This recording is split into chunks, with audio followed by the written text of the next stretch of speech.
fine. Summer ups make me feel fine. It is Monday, June 22nd in the United States and Canada. Mackie Samoskevich is a Seattle Kraken, and this is a show called What Chaos from the Sports Interaction Studio in Boston, Massachusetts. My name is David Bean. I sit beside Pete Blackburn, and holding it down in maybe an apartment that has that dog in it is Sean DePaz, question mark? No, not yet. Adoption is a process. Takes time. Just like a kid. Because owning a dog is just like a kid. It's the same thing as having a kid. Those kind of dogs are. You don't even know if you're going to want a dog. Happy Father's Day, Sean. Yeah.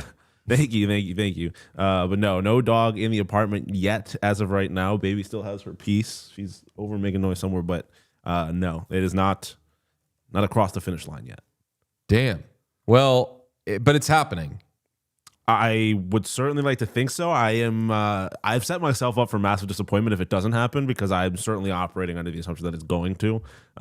But it is not official yet. I haven't signed any papers or anything like that. So, what is official? It could still fall apart. What is official is that we have a double album from Carly Rae Jepsen. 24 tracks out the door. New single Friday.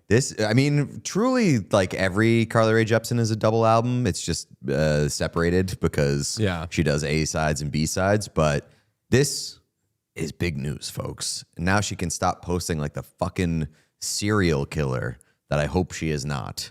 But very excited. Separate the art from the artist. That's right. Well, big things coming in everybody's worlds here in What Chaos, but big things happening in hockey like crazy. We were told this offseason would be good, and it's good before the start of the new league year even. So, Pete, what will we do on the show today? Today on the show, Tkachuk trade fallout. Brady Tkachuk is a Florida Panther. We did a little video on YouTube reacting to the news last night. So if you haven't checked that out, go ahead and jump on the YouTube and on the podcast feed. It's both places. We sorted through some feelings, but we'll do some more today. And that's an absolute bomb. Brandon Bussi is going to join the show later on. We talked to him yesterday. A great conversation. Stanley Cup champion, Stanley Cup hero. He's joining the show. Dick Jesus and end of UFA. Yeah, just all the UFAs are gone. Like Darren Raddysh is signed. Jason Dickinson, who became a way more important part of free agency than anyone of his caliber, respectfully, is supposed to be. That guy's not even available. Like, I'm seeing some like, how will the center market pivot with Jason Dickinson off the board? And I'm like, damn, respectfully, if you got to pivot when Jason Dickinson is off the board, that's a tough scene. No, I mean, I love Jason Dickinson, but yeah, like that's not supposed to be that guy's not supposed to be leading on like a any positional poster. group. Yeah, he got way bigger font than I think anybody would have expected this year. Exactly. And finally, we got fresh Tulsky. We've got Tulsky content. It's good. He can't stay away from us, even when he tries to. Even when he gets in a nice car and tries to drive away. Jay Harris of ESPN says, "Oh no, not so fast. I'm not sure what I'm saying here, but let's talk about those boys." Well, Tulsky made the same mistake in the car that John F. Kennedy made. Kept the top down? Went top off. Oh yeah. If you want John the Baptist on the lamb? If you want to if you don't want to be content, you gotta put a roof on that thing. Chat says talk about Murphy. We're gonna do Tkachuk fallout up front, some off-season thoughts, get to the Brandon Bussi interview, and then we will hit the other business that has been conducted. And the other business is rich. As I said, the Darren Raddysh trade and signing, all the work done by the Oilers in the last 24 hours. Let's not forget the Kraken, even though I'll say, like, as they stay busy, I'm like, those are the kind of moves that people will be like, oh, yeah, of course the Kraken did that. But they're doing stuff at least, so we'll try to give the Kraken some love. I mean, like, yeah, not to, like, shoot the wad on the Kraken stuff. Like, I like Mackie Samoskevich a lot. I like the players that they get. It's just because it's the Kraken and they don't have top tier players that these guys are fitting under. Every time they make one of these moves, you're like, I guess. Yeah. Another thing that we're going to do, Sean, by the way, You cool with doing a remote yes. opening? Yeah, absolutely. That's it's got your name on it. Literally, Hell it says Sean. Got a Spelled nice correctly. little bow and everything. From too. friend of the show, Katie O'Keefe. Katie Gonna crack O'Keefe. it open, see what's in there. Katie O'Keefe's really Very good excited. at giving gifts and also presenting the gifts. I have a Katie O'Keefe gift right here. That my abs have. Oh, yeah. Oh yeah. Like How do you guys? top tier gift packaging? What do you guys do investment wise when you are gifting? Like, will you put in another, like, dare I say, $10 into making it nice and presentable? Absolutely not. No, I'm getting the cheapest bag and throwing an entire thing of matching paper, like the why am I blanking what it's called? Tissue paper? Tissue paper, yeah. See, Absolutely not. I don't want to spend a lot on that stuff, but sometimes I'm like, it really does go like, look, this, you think this was free? Well, I'm also not buying gifts that warrant nice wrapping paper quite often. Like if you're buying somebody like a watch or something, you wrap that up, I guess. But my nephew's Hot Wheels don't really need much more than a cheap bag from Walmart. You're doing Creed, tossing the old Blazer in a plastic bag and giving it to Jim. Sure. There you go. I'm seeing people, by the way, in Super Chat donating to the June Bug Defense Fund. If you are not yet a Patreon person, we did our first like true summer Patreon-ish episode on Saturday. Would that have been? It technically wouldn't have been summer, but like the off season, like, hey, this is going to be a lot of the output is going to be the bonus episodes. And that shit was crazy. I think one of the wilder Patreon episodes we've done. So if you want to get those bonus episodes, jump on it. I'll give a little update. Spielberg summer kicked off last night. Watched Hook. Feeling amazing. What a film. But you want a real movie? You go to the NHL. Brady Tkachuk traded to the Panthers. As Pete said, we've got the video giving our instant reaction. And I think that now we just kind of talk about the fallout of it. And a big thing I'm seeing is the stuff in Ottawa. Obviously, Renaud Lavoie just on a generational run of giving updates as to what was going on around the Senators. I'll say an important piece of information that everyone should have is Elliot Friedman said on 32 Thoughts this morning that after the season, Steve Staios met with Brady Tkachuk and asked him, what are the chances that you're going to resign with us in 2 years? Elliot said that he does not know what Brady Tkachuk's answer was, but he does know that Steve Staios left that meeting saying, I've got to trade this guy. Okay. So I saw some people saying to me this morning, like, you're being too hard on whomever, blah, blah. Brady didn't request a trade. This was just a Senators thing. And the spin zone really with everybody is all over the place. It's leaking into Stars fans even. And like, I think that we can just simply say Brady Tkachuk didn't want to be there, didn't want to stay there, however you want to put it. And the Senators did what they could with a bit of a hand tied behind their back. I know that you see like 3 first-round picks for Brady Tkachuk. Not a lot. They did not get a ton. They got 1 good draft pick, possibly 3 okay draft picks, the second-round pick, and then 2 late firsts. Those are fine. But like if you want to go draft pick value chart stuff, whatever, those 3 draft picks, if you add them all up, the first-round picks, that equals to a top 5 draft pick, which is what you should be wanting for a Brady Tkachuk at least. So I'll say I don't think the return was insane. I don't think the Panthers overpaid for him. I think that Panthers had the Senators by the balls and they took advantage. Senators now have a lot of shit that they can do stuff with. I need to remind people they can't trade the 32nd overall pick. That's like the punishment pick they got, remember? Right. Yeah. I believe they're not allowed to trade that. I don't think so, yeah. Yeah. So they're stuck with that, but whatever. I think Brady Tkachuk didn't want to be there. He's not there anymore. And I'm not going to blame the Senators media. Are you kidding me? I'm seeing stuff of great going Senators media. You just had to ask Brady Tkachuk about being on a phone call with Donald Trump. Now he left. Are you fucking kidding me? You actually think that somebody asking Brady Tkachuk about that phone call is why he's out of there? Jesus Christ. It's not the Senators' media's fault. It's not the Senators' fans' fault. I don't really think it's the Senators' fault. I think they could have done a better job putting together a team, of course. Exactly. But you could say that about like 30 other teams in the league, basically. Exactly. A player wasn't going to stay, so the team got out ahead of it.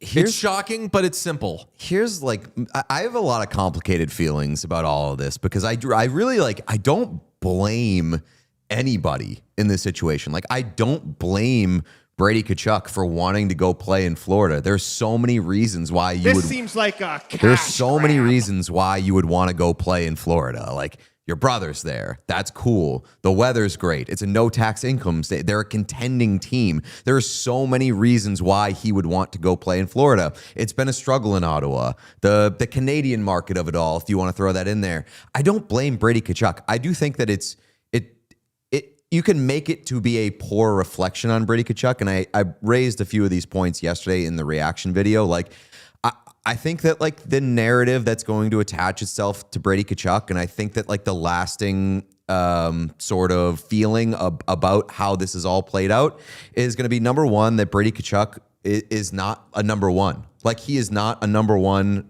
guy who leads a team. He's not particularly a great leader. I think you can make that case. We saw some reports coming out even after we finished recording last night that Senators teammates weren't really fighting to keep Brady Tkachuk, and they're not totally upset that he ended up being traded. From Renaud Lavoie, told by multiple sources the dressing room was not pushing for Brady to stay. Yeah, and obviously there was the fallout of the podcast that he did with Matthew and Keith, where Keith makes those comments that are interpreted as a shot at Linus Ullmark, and Brady sits there quietly, and then after the fact, when he's asked about it, he kind of plays dumb and says, I don't know, you guys are making a big deal out of nothing. That's I think that all of this is kind of snowballing into, he didn't really do a great job leading that team, and they didn't really win shit there. And then when there was an opportunity for him to bail, he bailed and went to a spot that makes a lot of sense for him. It's going to be a great fit in Florida. I think he's going to find a ton of success there, and I think that's going to be a really good team. But I don't really necessarily blame either side. Yes, I think that you raise a good point on it being understandable that he would want to leave, because I think that anybody, and I'm very pro Senators in all of this, and I'm going to become more of a Senators fan as a result of this, because I think that they've got fucking screwed here, and I want better things to happen to them. I don't want them to be huge losers in this, but I think generally anybody, not everybody, but if you're on a team that's kind of knocking at the door but not breaking through, would you rather stay there or move somewhere where you make more money and have a way better chance to win? And probably have a way better time. He's going to play with his brother. It's going to be awesome for him. I totally understand why he'd be like, all right, this is way too good of an opportunity to pass up. But at the same time, when you're the captain of a team and you've undertaken this responsibility and you've gotten in front of a microphone time and time again and said, you guys are lying about me wanting out, and you guys are making this up and making this a really annoying part of my life. I don't know. I guess some people can say, well, maybe he wanted out because he kept getting asked. I don't think that's true. I think that there was conversations and the rumors did not come out of nowhere. I think that he was maybe had one foot out the door for longer than he should have, and he could have shut down the rumors that made everybody pissed off. Instead, he said they were, you know what the word he used? Lies. He said it was a lie. He said it's a lie. It wasn't. Two things. One, apologies to Renaud Lavoie, because I always say Renaud Lavoie. I think all three of us do. I hadn't said his name, so I guess I couldn't really attest. I would have said Renaud, but I would have said Lavoie, though. I would have gotten that one wrong. But yeah, Max was in the chat demanding an apology. Oh, God. I was going to say, I hope Max isn't watching today. No, he is. He demanded an apology in the chat. Okay. apologies to Renaud Lavoie, really one of the greats. So that sucks. And, you always want to put respect on people's name. One way in which I'm going to put respect on Brady Tkachuk's name is to push back a little bit on the he's not a good leader thing, because the he's not a good leader chapter is probably over, because he's going to be a good leader in Florida. Yeah, but no, I agree with that. And I think that he's going, but it's partially because the leadership role that he has to take on will be smaller. And way easier. It's going to be, come on, guys, we're fucking doing this. It's not dragging people out of the mud and convincing people you're more than what you think you are right now. Right. You can do this. I've seen you do this, and I believe in you kind of shit. He's not gonna like any of the coaching that comes with being a captain. He's not gonna have to fucking do that. Right. And like I think that, like, again, I think this is going to be awesome for Florida and for Brady Tkachuk. I think everybody's going to have a good time with all of that. The thing that I kind of just like can't escape is that it feels like he's been prioritizing himself and his family over the Ottawa Senators, a team that he was captain of. And that kind of gives me a little bit of, though, freshman football. My coach called a little like huddle, and he was like, a lot of guys been missing practices, stuff like I got a doctor's appointment. Tells me there are things more important to you than this team. And my friend Mark, who is a wise ass, said, yeah, like your health. And Mark got in trouble, but he was right. So like he's putting his family instead of the Ottawa Senators. Like, maybe it's not great behavior, but it's believable behavior. Yeah, and I get it, but like at the same time, the podcast thing, like that podcast's got to end. That is one of my thoughts here. That podcast's got to be over. No, I don't think it does. But like I don't think that it prioritizing your family because like you went on a podcast with them and they said some shit about your team. Like, you can't prioritize them in that situation. There's plausible deniability. I don't know why I'm defending Brady Tkachuk so much. This is your job. I mean, I'll absolutely defend Brady Tkachuk. Also, I was going to mention during the leadership thing, do you know how many signed players the Panthers have that are younger than Brady Tkachuk? Oh, that's a great one. Like 2? 1. Let's see. Who's Lundell? the one? It is, Lundell. There's like Cole Reinhardt is 26 as well. But yeah, so like, I don't think he's stepping into any kind of leadership role, which is a point I kind of brought up. Like, what is he like? Who was he leading? What in Florida, in Ottawa, he was leading everybody basically. Well, no, but I'm saying in Florida. Like, you're talking about him, like the kind of leadership role he's stepping into. I don't think he's stepping into any kind of leadership role. I think he's stepping into show up and shut the fuck up. Like, well, not shut the fuck up because he's Brady Tkachuk. So he's obviously like his style of play is loud, I guess. But like, yeah, like I don't think he's going to be telling a goddamn person a goddamn thing, and I don't think anyone's going to be expecting him to. Well, I mean, I think that he can tell a goddamn person a goddamn thing because it's partially like what you contribute to the team in how loud your voice is allowed to be because of that. And I do think that Brady is going to be an impact player in Florida, but like, I also don't think that I think that there's going to be like equal share in voices from a lot of guys in that room, and they don't necessarily need like another loud leader. So I guess that's more my point. He certainly can. Like, obviously if he's on the ice, I think he's well within his right to like try to get the boys fired up or whatever. But like they don't. What's he gonna be like? Come on, Brad Marchand, let's dig in here. Like, Sean, I think he's just in a position where everyone is already dug in. Like I think DJ kind of said, unbelievable work on sniping that. It piqued my interest when you were talking about it. That is, look at our fucking guy gets a dog. I mean, like becomes one. They have 2 RFAs who are younger than Brady, so like they could be signed, I guess. Shout out to Donovan Sabrango. Yep, and Cole Schwint. Sabrango. Sure. I don't know. Like I said it yesterday. Like, I feel like even if they win, and even if he's awesome, and you said like maybe he wins Conn Smythe or something on their next cup. Yeah. Like from a narrative perspective, it's still going to be that he like ran away from Ottawa and went to a quote unquote super team and then won there. And like, even if he has an awesome playoff run, I feel like there's just still going to be this sort of like the haters argument is going to be, well, you couldn't do it on your own, or you couldn't do it as the number one. And like, maybe he doesn't give a shit, and he probably shouldn't give a shit, but it's still kind of he's shut the door on like being a one and being like the head of the snake. And maybe that's fine. Maybe you can argue that it doesn't really matter, but that's just kind of the fact of the matter here. He's only shutting the door. He's only shutting the door if you're shutting it though. Like that's all. Like I said on the thing last night, my thing with Kevin Durant. Like I allowed myself to enjoy the fact that an awesome player joined an awesome team and became awesome, even more awesome. Like but basketball's kind of different. Like basketball's different It wasn't at that time. That was one of the first that was the first example of a guy going to a pre-established team because he couldn't win a ring with his team. Yeah, but what I mean is that like basketball is a more individualistic sport. So like, like Kevin Durant, is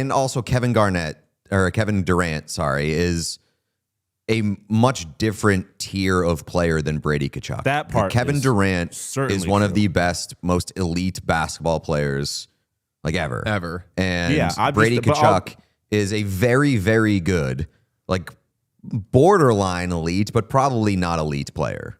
Yeah, my only point is that you can just enjoy it. Like you could just be like, this is cool. This is an awesome player joining an awesome team, and I'm not going to allow like. Because ultimately, it doesn't change what he accomplishes. Like, if he is the best player on this team, somehow not going to happen. Don't expect it. But if it like that, whether or not you want to hold against the fact that he left Ottawa against him, like, doesn't change the fact that he would, again, in a crazy hypothetical, be the best player on the best team that we've seen in a long time. And I'll also push back as someone who likes being in charge of shit. I'll push back on the like idea that being in charge necessarily makes you the best or the most important. Like Brady Tkachuk, I think, is seriously gonna be a Conn Smythe contender every year because that's gonna be the guy that's gonna score the big goals. And are we gonna say that Brady Tkachuk is their best player or that Brady Tkachuk is the straw that stirs the drink? I don't think we'll ever say that about Brady Tkachuk when he's in Florida. But like take First Take, for example. You know who like runs that show? Shea Cornette. Which all due respect to Shea Cornette, like that Shea Cornette is like the host of that show. That's the person who's like making everything happen. I would argue, and I think most would, Stephen A. Smith is like the best person on that show. So you can be a big part of it and maybe even the most important part without being like the driver. And I think we all agree Brady Tkachuk will never be the driver there. But that doesn't mean that, I don't know, I just don't see like not being in charge or not being the face as big a knock on Brady Tkachuk as I think a lot of people will make it now. Well, no, I mean, like I don't necessarily think it needs to be a knock, but I am thinking about like the legacy factor, and I do think about like if Brady Tkachuk kind of like he stays in Ottawa, he wins one cup for Ottawa, and like that's it, and he has like a really good career. Is that ceiling on legacy higher than if he joins up in Florida and wins like 2 or 3? I was just going to say that's the other part of this conversation that we haven't really touched on.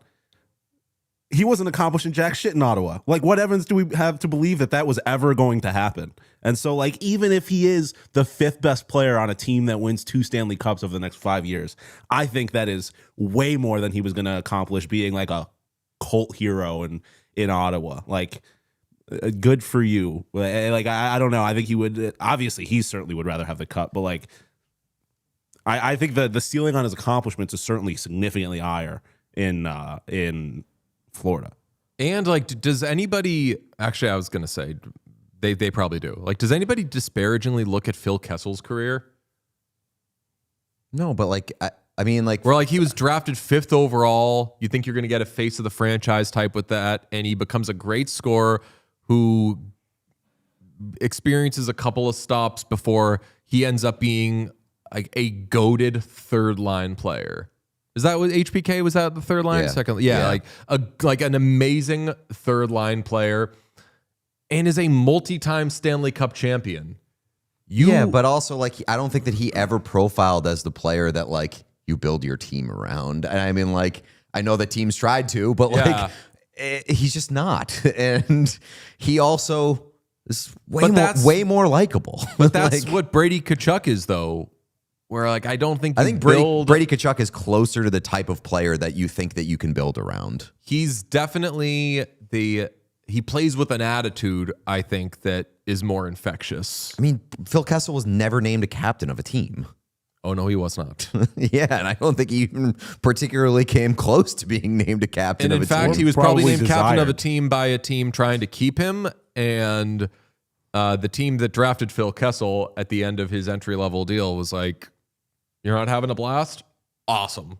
Yeah. We're trading you. We're getting draft picks. At the end of the day, I think that Ottawa is better off without Brady Tkachuk at the center of their team. I think that obviously it is a tough pill to swallow right now because he is a very good player. But if he didn't want to be there and he had one foot out the door and you were trying to build around him as like the first or second best piece on your team, I think that you can argue that Tim Stützle is the best piece over there in terms of forwards. I think that was probably not going to go particularly well, even if he did not get traded right now. So like you're probably better off, even if the package is a little underwhelming, like you pointed out. I still think that like Senators fans are going to and should hate Brady Tkachuk with a passion from this point forward because he bailed on your team. He didn't really accomplish anything there. It was very tumultuous. It was very annoying. They stuck their necks out to defend that guy time and time and time again. And a lot of it was misguided in terms of saying that guy will never, ever be traded. Go back and look at the fucking comments on the post that we had 2 months ago saying that the Florida Panthers could and might trade for Brady Tkachuk. So many Senators fan being like, you guys are fucking morons. And that's fine.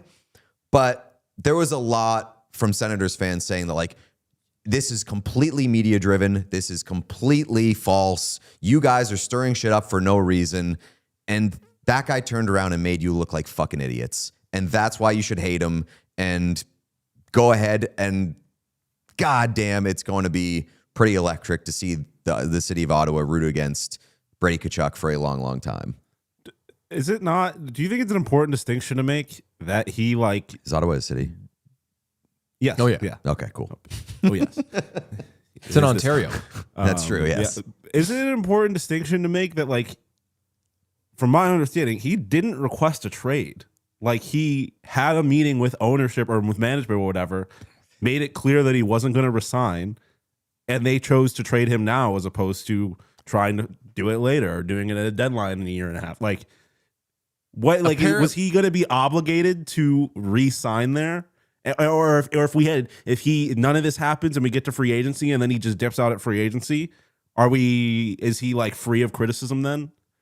I mean, I think it would be more palatable and be a better reflection on Brady Tkachuk, but obviously given the window and like the opportunity right now in Florida, I mean, I said to DJ before the show, like, I think it reflects better on Brady Tkachuk if he just plays out his contract in Ottawa and then dips to go to Florida to play with his brother. But that's not as good for the Senators either, and it's not good for the timeline of what he's trying to join in Florida. So yeah, I understand that part of it. I mean, we would have. I get it, but like I feel like there's a little bit of a double standard where like, you know, if Sidney Crosby comes to the Pittsburgh Penguins is like, I'm not re-signing, trade me so you can get something for me. We're like, that guy is a hero. That guy is doing a solid for his franchise. But if Brady is being honest with the Ottawa Senators here, then like now he's a bad guy. And I don't know. I like DJ said earlier, don't know why he requested a trade without requesting a trade, though. Like, that's what happened. You know that thing where you don't request a trade, but you give the team a list of 4 teams? You know that thing that you do where... Well, I mean, he did have a no move, so if they decided they were going to trade him, he could give them the 4 teams. Yeah, no, but I think we can all agree, like, he wanted to be traded.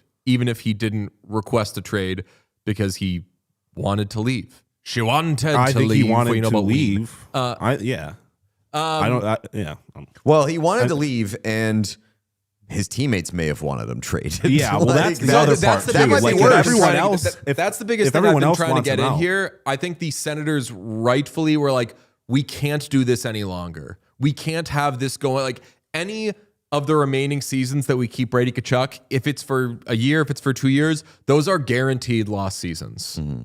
Like no matter, like we know exactly how those years are going to go, which is the Brady Tkachuk cloud is hanging over us. And you could say, oh, that's not totally Brady Tkachuk's fault. If you just chose to not talk about it, then whatever. Like, well, people are acknowledging a thing that's real, that has been proven to be real, because Brady Tkachuk currently plays for the Florida Panthers. So, yeah, Senators fans, we're with you. This sucks. You got kind of played, but Don't say we. the media didn't do this to you, okay? I'm enjoying this. Don't forget, at the end of the day, I am a Senators hater. Okay, let's pivot to the Senators and what they do from here, because they have $25 million in cap space.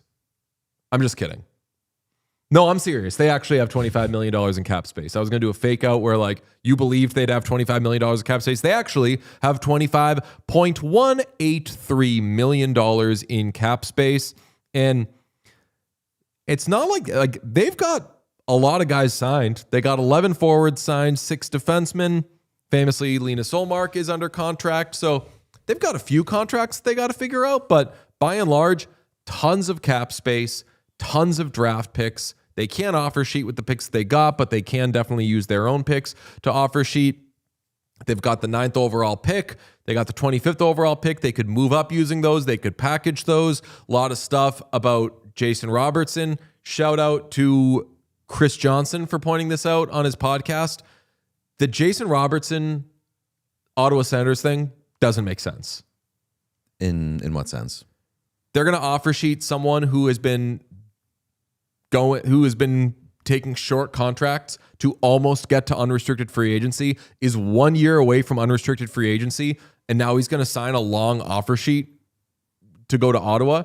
All due respect, Senators fans, but he's inched his way to the point where he gets exactly what he wants, and he's going to give that up.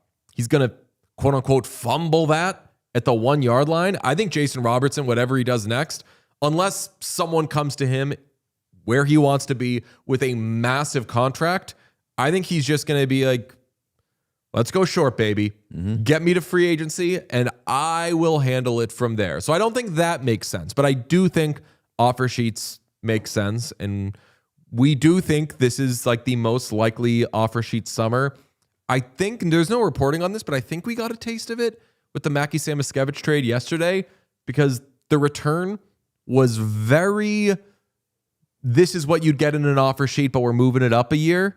So Senators are definitely on offer sheet watch. They're definitely on trade watch. I will say to Stars fans, with all the respect in my heart, I'm not trying to be condescending here, I would be careful with the Jason Robertson thing to not do what Senators fans did throughout the Brady Tkachuk experience with the, why are people talking about this? Why are people talking about a trade market for this guy? Why are people talking about maybe he won't be here long term? Because it's a possibility is why people are talking about it. And it sucks. Get through it as best you can. It hurts me every time people talk about Connor McDavid leaving, but I know it's a possibility. So you just fucking grin and bear it. Yeah, I mean, it's not something that you can manifest into being shut down by yelling at everybody who's talking about it. So I think we're on like year 2, 3 of like Jason Robertson, what's going to happen there. And I'm not saying that it necessarily always ends with Jason Robertson not on the Dallas Stars, but right now there's a significant possibility of that happening. So don't bait yourself into a corner where like people are revisiting your old tweets where you're calling other people like the R word for suggesting that a player might leave. Try telling Pittsburgh Penguins fans you can't manifest a guy into they went from Sidney Crosby being traded to manifesting that into that being a playoff team somehow. Yeah, true. So maybe I don't the actually- I don't Stars will be a actually believe in playoff team next manifestation. year, Sean. Who knows? Maybe, yeah, I'm saying, and maybe Jason Robertson will be good next year. We're It's not all- counting anything out. It's all possible. Eileen says they won't send him in division. Well, that Rough days to be saying that. Tough 24 Love you, hours. you know, Eileen, you know that you are actually our favorite, but tough The timing worst on that possible 24 hours to make that to make that claim. one. Okay, I do have an offer sheet guy for the Senators. okay. First, I was thinking Connor Bedard because that's just crazy and that's madness. How about same draft? How about Ontario boy? How about center? Very high ceiling. How about a friend of the show? Ken Johnson. Famously would not need to offer sheet, Okay, I don't was gonna think. say. Famously, I don't think these assets would be reinvested in Kent Johnson. Go ahead. A center who's RFA center. Adam Fantilli.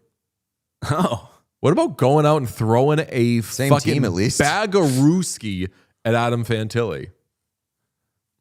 That'd be fun. what's a bag of Ruski? That's the thing. I don't know what. I'm gonna AFP this real quickly. But that type of thing, because they are in. I agree with everyone who says like they're in win now mode. They're not in rebuilding mode. Jake Sanderson is too young and too good. Tim Stützle is too young and too good to say we're pulling the plug on this whole thing. Like you guys are good. I will note, and honestly, they were a good team last year. Like obviously not. I don't think they're on a contending plane, but they are kind of in the light Vegas Golden Knights boat where like if they had really solid goaltending, they would have had a better regular season last year. a long-term deal for Adam Fantilli is 8 times 10 per AFP analytics. So if you went long-term and you're offer sheeting him, you obviously have to go 7. And what's that? Would be 7 times 12? Something like that. Let me see. What's you the offer paying sheet Adam? compensation? Do you really want to give? Are you Adam paying Fantilli Adam that deal, though? Fantilli? It's I'm not doing that. There would be I a love lot Adam. of projection involved in that. And and I just- think a little bit that's- of that's imagination and hopes and dreams. That's a massive gamble on the projection and plus what it would cost to hand out that contract. okay, wait, so fuck it. Let's do 5 times 11.9 or like mid 11s, whatever. And that's huge money. That's 2 firsts, a second, and a third. If you go longer on that, then it would bump it because of how it's calculated. It would bump it to 4 first-round picks. I don't think you're giving up 4 first-round picks. No. But whether it's Fantilli, whether it's, respectfully, I think Carlson and Bedard are both better than Adam Fantilli. I think that Carlson could be an interesting one because I'm interested to see if you try to push that Ducks front office around, what they would do. I mean, Like Verbeek might kill you. Verbeek might kill you. He's like a real psychopath. But he might say, I'd sooner kill you than match a contract to pay Leo Carlson $11 million a year. I mean, that would be a fireable offense. Yeah, for you got to Verbeek. keep. Yeah,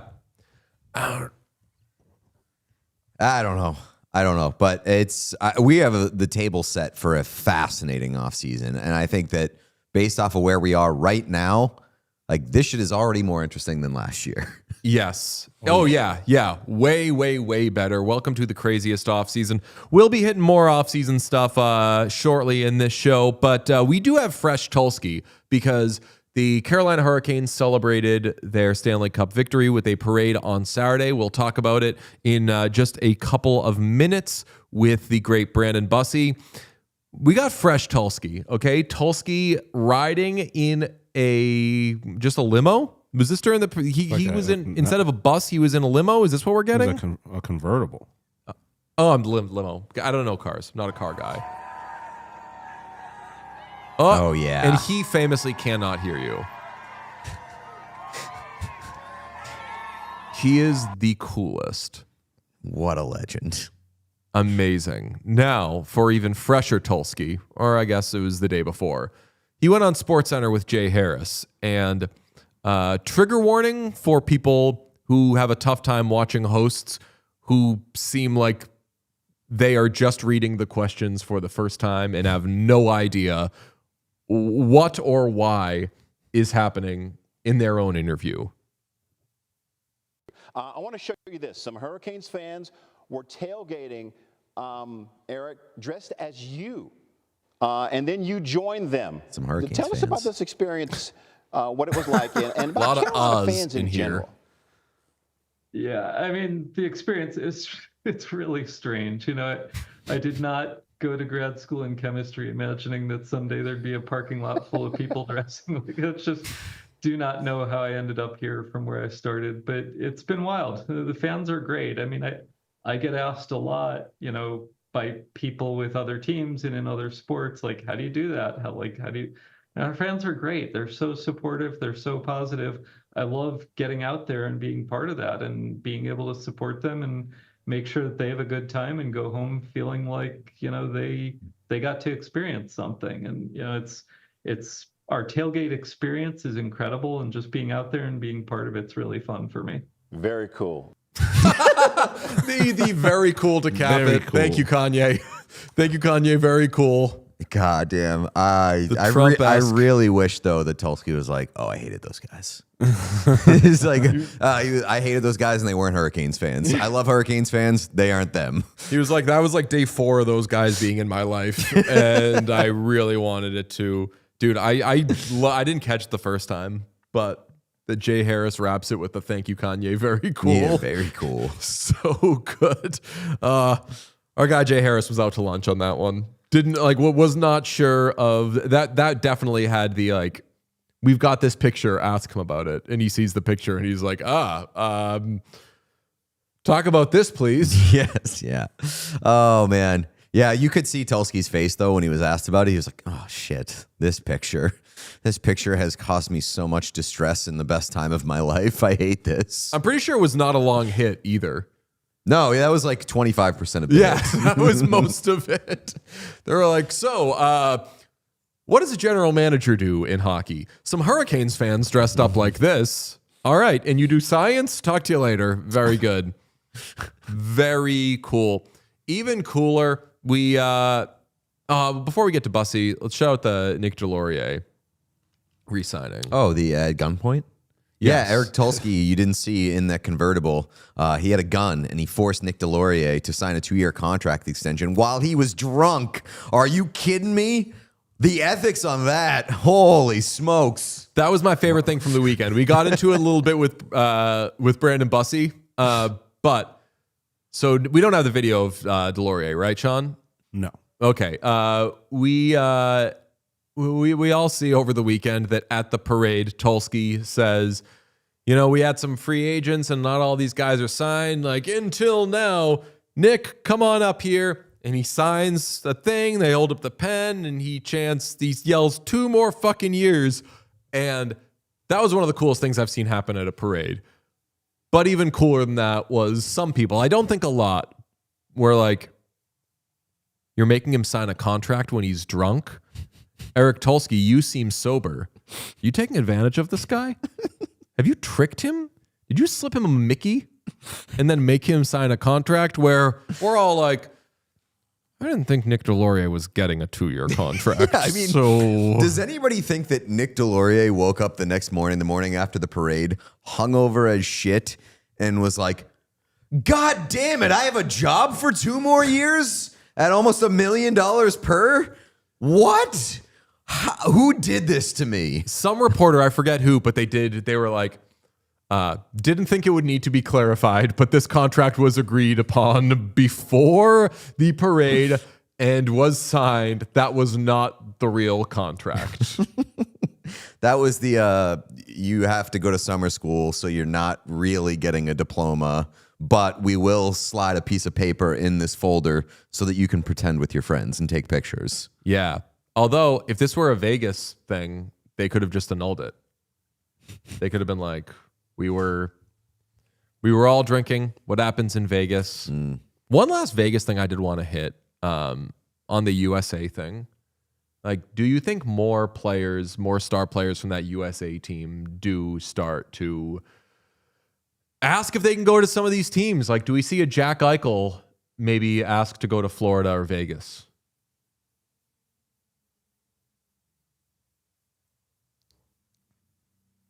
It's a simple question. It is quite simple, yes. Do we think like an Eichel is like, get me to Minnesota or Vegas or one of these teams? Is this like a test to see if I'm listening? We still got to put out that clip of the not listening, but if this was a No, test that wasn't going to be a gotcha. That was it was a quip. Okay. It was a mere quip. Nice. Someone in the chat said yes.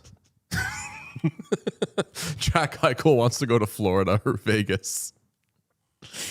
I mean, everybody's trade list these days is like Minnesota, Florida, Vegas, Minnesota. That's what I'm saying. Like, what do the guys in Vegas do if they want out? They're fucked. Okay. Pete with the Ilya eyebrows. Here is we're gonna get back to a lot of the free agent stuff because there are a lot more signings, even more coming in today as we do this show.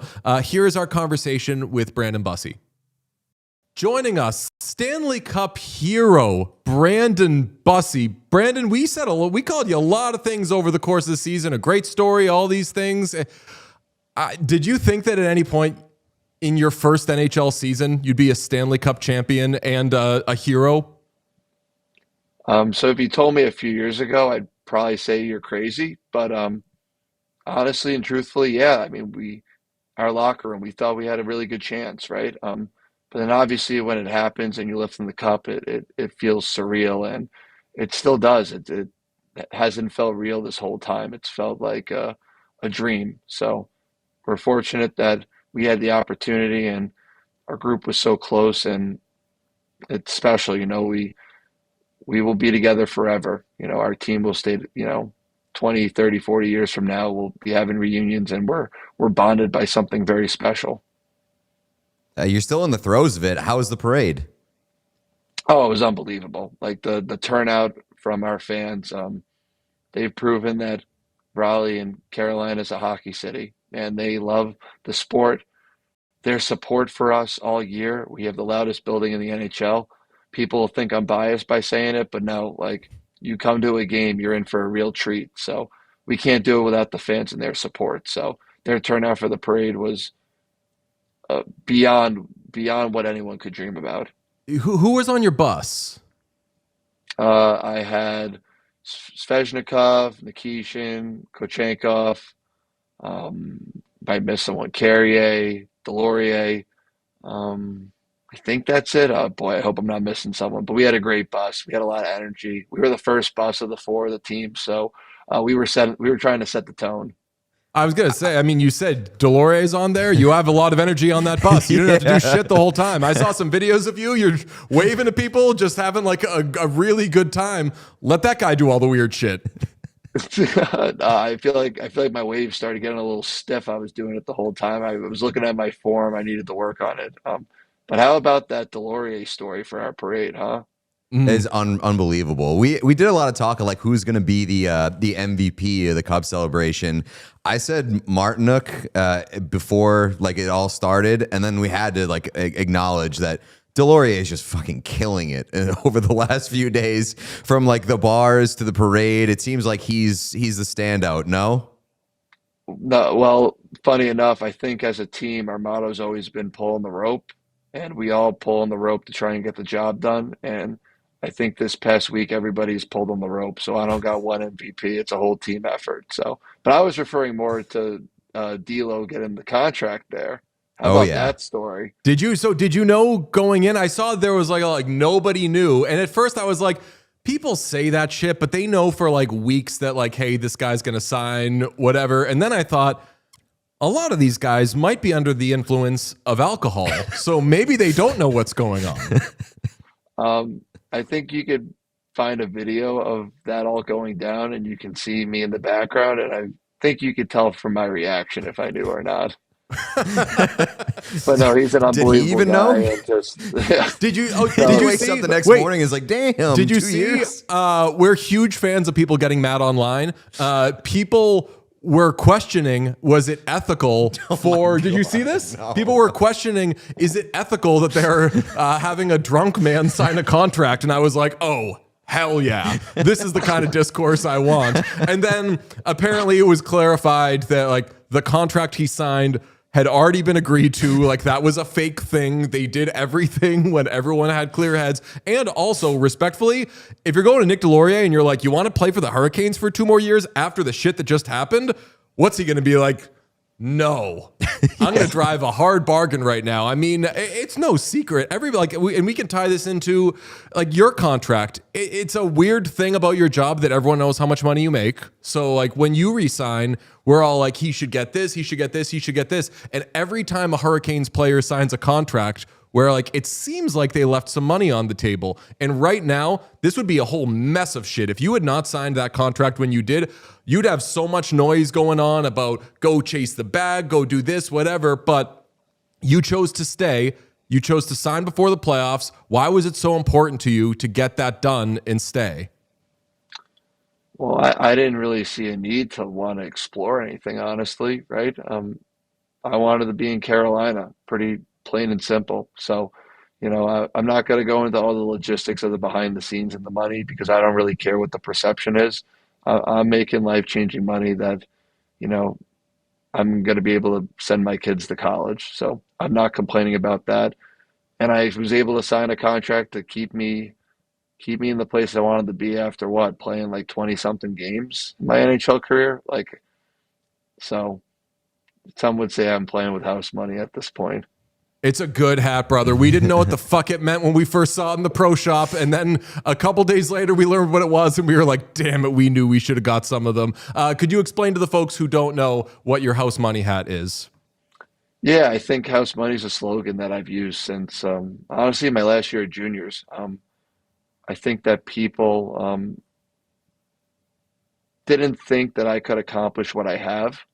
And house money is essentially having the ability to play free because you've almost known you've exceeded some people's expectations, right? You go to a casino, you get house money. If you lose it, you didn't really lose anything, right? So I'm proud of what I've accomplished. Um, and that if it all went away at some point, I could live with myself because I'm proud with everything I've done. Played Division I hockey at Western Michigan, right? I had a great college career. I played pro hockey. I was in a good organization for many years, and now I'm in the NHL playing for the Carolina Hurricanes, living my dream. I'm so happy, and the fact that part of the proceeds are going to autism, a community that's very close to me and my family. It's just a cherry on top. So I'm glad that people have enjoyed my story, and it's very cool to see people wearing house money hats. It's something that I never imagined, and the fact that it's not just a random clothing line, right? It's not just something like, oh, I made it, and I'm like, oh, this looks cool. Like there's some meaning behind it. Also means something. Yeah, I mean, we saw a ton of them in Raleigh when we saw them in the pro shop. But I mean, you also have like one of the sickest masks in the entire NHL with the puzzle pieces. Like, is it house money that you were making a very cool mask for that meant a lot to you, and it also happened to be an unbelievably looking mask? Well, thank you. Credit to Dave Art. He's been working on my mask ever since I've turned pro, and he's never disappointed me. So all of my masks I've appreciated, and yeah, going with an autism themed mask, I started it my sophomore year of college, and I've pretty much done it ever since. It honestly was just something more personal to me, and obviously when you play professional hockey, it's going to pick up some headlines, right? So I kind of just like to talk about my story, and the reason why I have the mask is for my younger brother, and being able to talk about my experiences and support the community is kind of just what it's about, and people have appreciated the mask, and they've loved it, and it's been awesome to show that community love, and it's just been awesome. It's been very cool.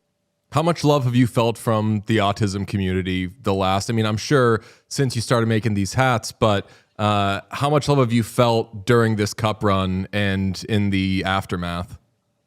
It's been special, but it's nice to feel love from them, but it's even better that they're feeling the love too. You know, the main two groups that I've worked with are the Pucks for Autism group. They travel around to all these NHL arenas and they support the autism community playing hockey, and they're growing the sport for people with autism. And that inclusion is unbelievable. And to see what they've done, the fact that their name is getting more and more out there, and then the North Carolina Autism Society, just what they do for kids and providing for them and helping them create memories, whether it's coming to Hurricanes games or, going to summer camp and stuff like that, being able to create a bigger platform for those people is way more rewarding for me than them loving me back. This is a huge June 25th birthday podcast. I don't know if you're aware of that. It's Pete's birthday. Mm-hmm. It's your birthday. It's Pyotr Kochekov's birthday.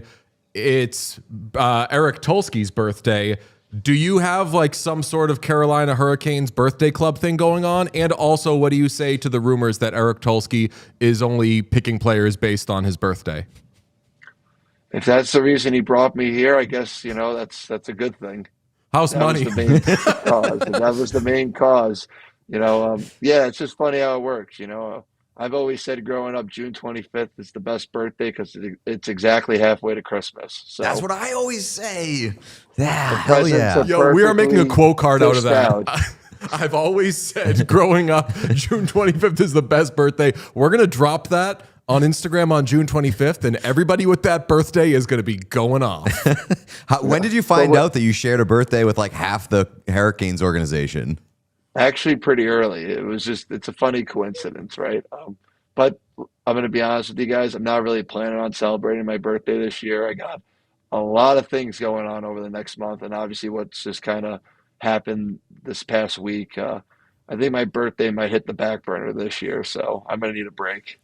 We'll celebrate for you. Don't worry. You're getting married, right? Is that what you're referring to? Yep, I'm getting married in a little under a month, so that's obviously winning the Stanley Cup's a dream come true. And this isn't me trying to win brownie points with my fiance, but that's going to really be the best day of my life. Like that's someone I'm planning on, I'm spending the rest of my life with, right? Like that is way more big picture than what we accomplished. So, but the fact that those two things happen so close to each other, 2026 has been a really good year. That's amazing. And as everyone fell in love with you, they also fell in love with your family. Like obviously the cutaways, your fiance doing interviews, podcasts and things like that, to have them get to be able to share the spotlight with them. I know some people would be weird about that because they're like, it's my family, whatever, keep that stuff private. How cool has it been to see them share the spotlight with you? No, it's been awesome. Obviously this achievement, individually is a huge honor, right? Like there's only so many people's names that are on the Stanley Cup, right? But for me, it's honestly more rewarding to see my teammates lifting up the cup and their journeys to get there, and then seeing my family celebrated. Their sacrifice is the only reason why I'm here. And the outreach from people texting me of coaches I've had, family, friends, other family members, even guys I played with growing up when I was 8 and 9, everybody's enjoying this moment. And for me, that almost means more because you can't get to this point without hundreds and hundreds of people along the way, whether the impact was really small or really big. So that's almost been more rewarding. What's more nerve-wracking, getting inserted in Game 3 of the Stanley Cup Final or having to plan a wedding like a month out? I'll add a third one in there. Proposing is way more nerve-wracking. Way more. When you're on the ice, I don't know, as players, you kind of just get into that state of mind where you don't really get affected by anything around you. So I can't explain how we're able to do it, but we can just do it. So every time that our group stepped on the ice, me included, we were just playing hockey. Like you just have to go out there and be yourself, nothing more, nothing less. Give it your best. And if you do that, and as a group, as we say, we all pull on the rope, we like our chances every night. So, speaking of pulling on the rope and various exercises, was anybody suspicious of the cinder block thing? Was anybody like, why are they having us lift a cinder block? well, the story behind that is that, it's called the blue collar press because every time at the end of a workout, when you press it over your head, you're supposed to think about the people that helped you get there along the way, the tough times. I think that's just like a mindset thing. I don't think people were necessarily thinking about the weight and like what we were doing, but I do think it's a good life lesson, right? To have that moment where, you take the 5-10 seconds to appreciate what you're doing and how you got here. So there was no thought of what it might mean. The fact that, I guess you can look back now and say like it's the weight of the Stanley Cup and we've been practicing for that moment is storybook in a way, right? And our staff, the people that put that together, it's credit to them. It's something that it's a Carolina Hurricanes thing only. People might want to replicate it, and they can, but that's our thing. Okay, you obviously spent a lot of time in the AHL working your way up, and this might be the dumbest question you've ever been asked, but this is something that's important to us. A lot of goalies have said that playing in the AHL is actually harder than playing in the NHL. Famously, you never won a Stanley Cup in the AHL. So is you winning a Stanley Cup in the NHL proof that it's harder to play in the AHL than the NHL? I don't think that's a fair statement, but it is different. I think there's a lot of really talented hockey players, and there's a lot in the AHL that are just scratching at the door to get into the NHL, right? I think the only real main difference, and it's a big one, is the star power here, right? Like there's guys in every lineup in the NHL that can absolutely take a game over versus maybe the AHL lines 1 through 4 and defensemen 1 through 6 are a little more even keel. I think that is probably the main difference. Like, the NHL is the best league in the world, and the AHL has a lot of people and some that do become some of the best players in the world. But I would say that's probably the biggest difference. Those game changers can make plays in a game that won't happen in the AHL. Yeah, but I bet most AHL players would know when they were facing you in a penalty shot situation late in the game. I'm not going to comment on that one. I guess it happens, right? I guess I won't take insult to that, but it happened. I got him on that one. But he's a world-class player, right? He was such a impactful player during the whole playoffs for them. So, and he was having a great game. So, it felt good to come up big in that moment. And ultimately, we didn't win game 3, but it was definitely nice to see the way our team played kind of from the third period on. At what point during or after game 3 did you think that like you might have the net from that point on? It wasn't a worry of mine. I do what I'm told. I'm not someone that's going to complain about ice time or not.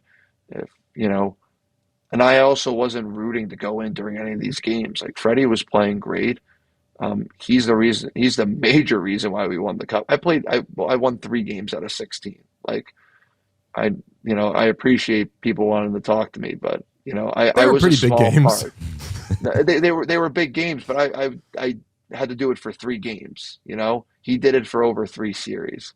So I was ready to go back in if my name was called, and it was, and I'm happy that I was able to contribute for the team. But if my name wasn't called, I wouldn't have been pouty about it at all. I would have been all right, good. I'll be ready if you need me again. And that's not a PR answer for you guys either. It's just the truth. That's how I'm wired. What did that hug feel like? ESPN had a great shot after you guys won of you hugging Freddie. What did that feel like, knowing that like yeah, you came in and spelled him, but you were all pulling on the same rope, as you'd say. Yeah, the hug was pretty emotional. Just, yelling like we did it, right? We did it. We did something that the Carolina Hurricanes haven't done in 20 years. We did something that our leadership core of Jordan Staal, Marty, Fishy, Svaj, Slavo. I'm missing a bunch of other guys that have been here for a while, but they've been building for that moment, and they've deserved it earlier, and it hasn't happened. And we did it. We did something very special. So we have a bond that will keep this group together forever. And then 30, 40, 50 years down the line, we'll be able to look back on as something special happened. There's a cool video from Game 6 of you utilizing the Jumbotron to keep an eye on the puck behind you. How long have you been doing that? I do that occasionally. I probably shouldn't do it as much as I do, but I do it. So it looks a lot more extreme because Vegas's scoreboard is way higher up. People have It's like sent me sitting that. first row at the movies. Yeah, I know. It looks like I'm trying to look over a crowd of people to see something. But no, yeah, it's something that I've done.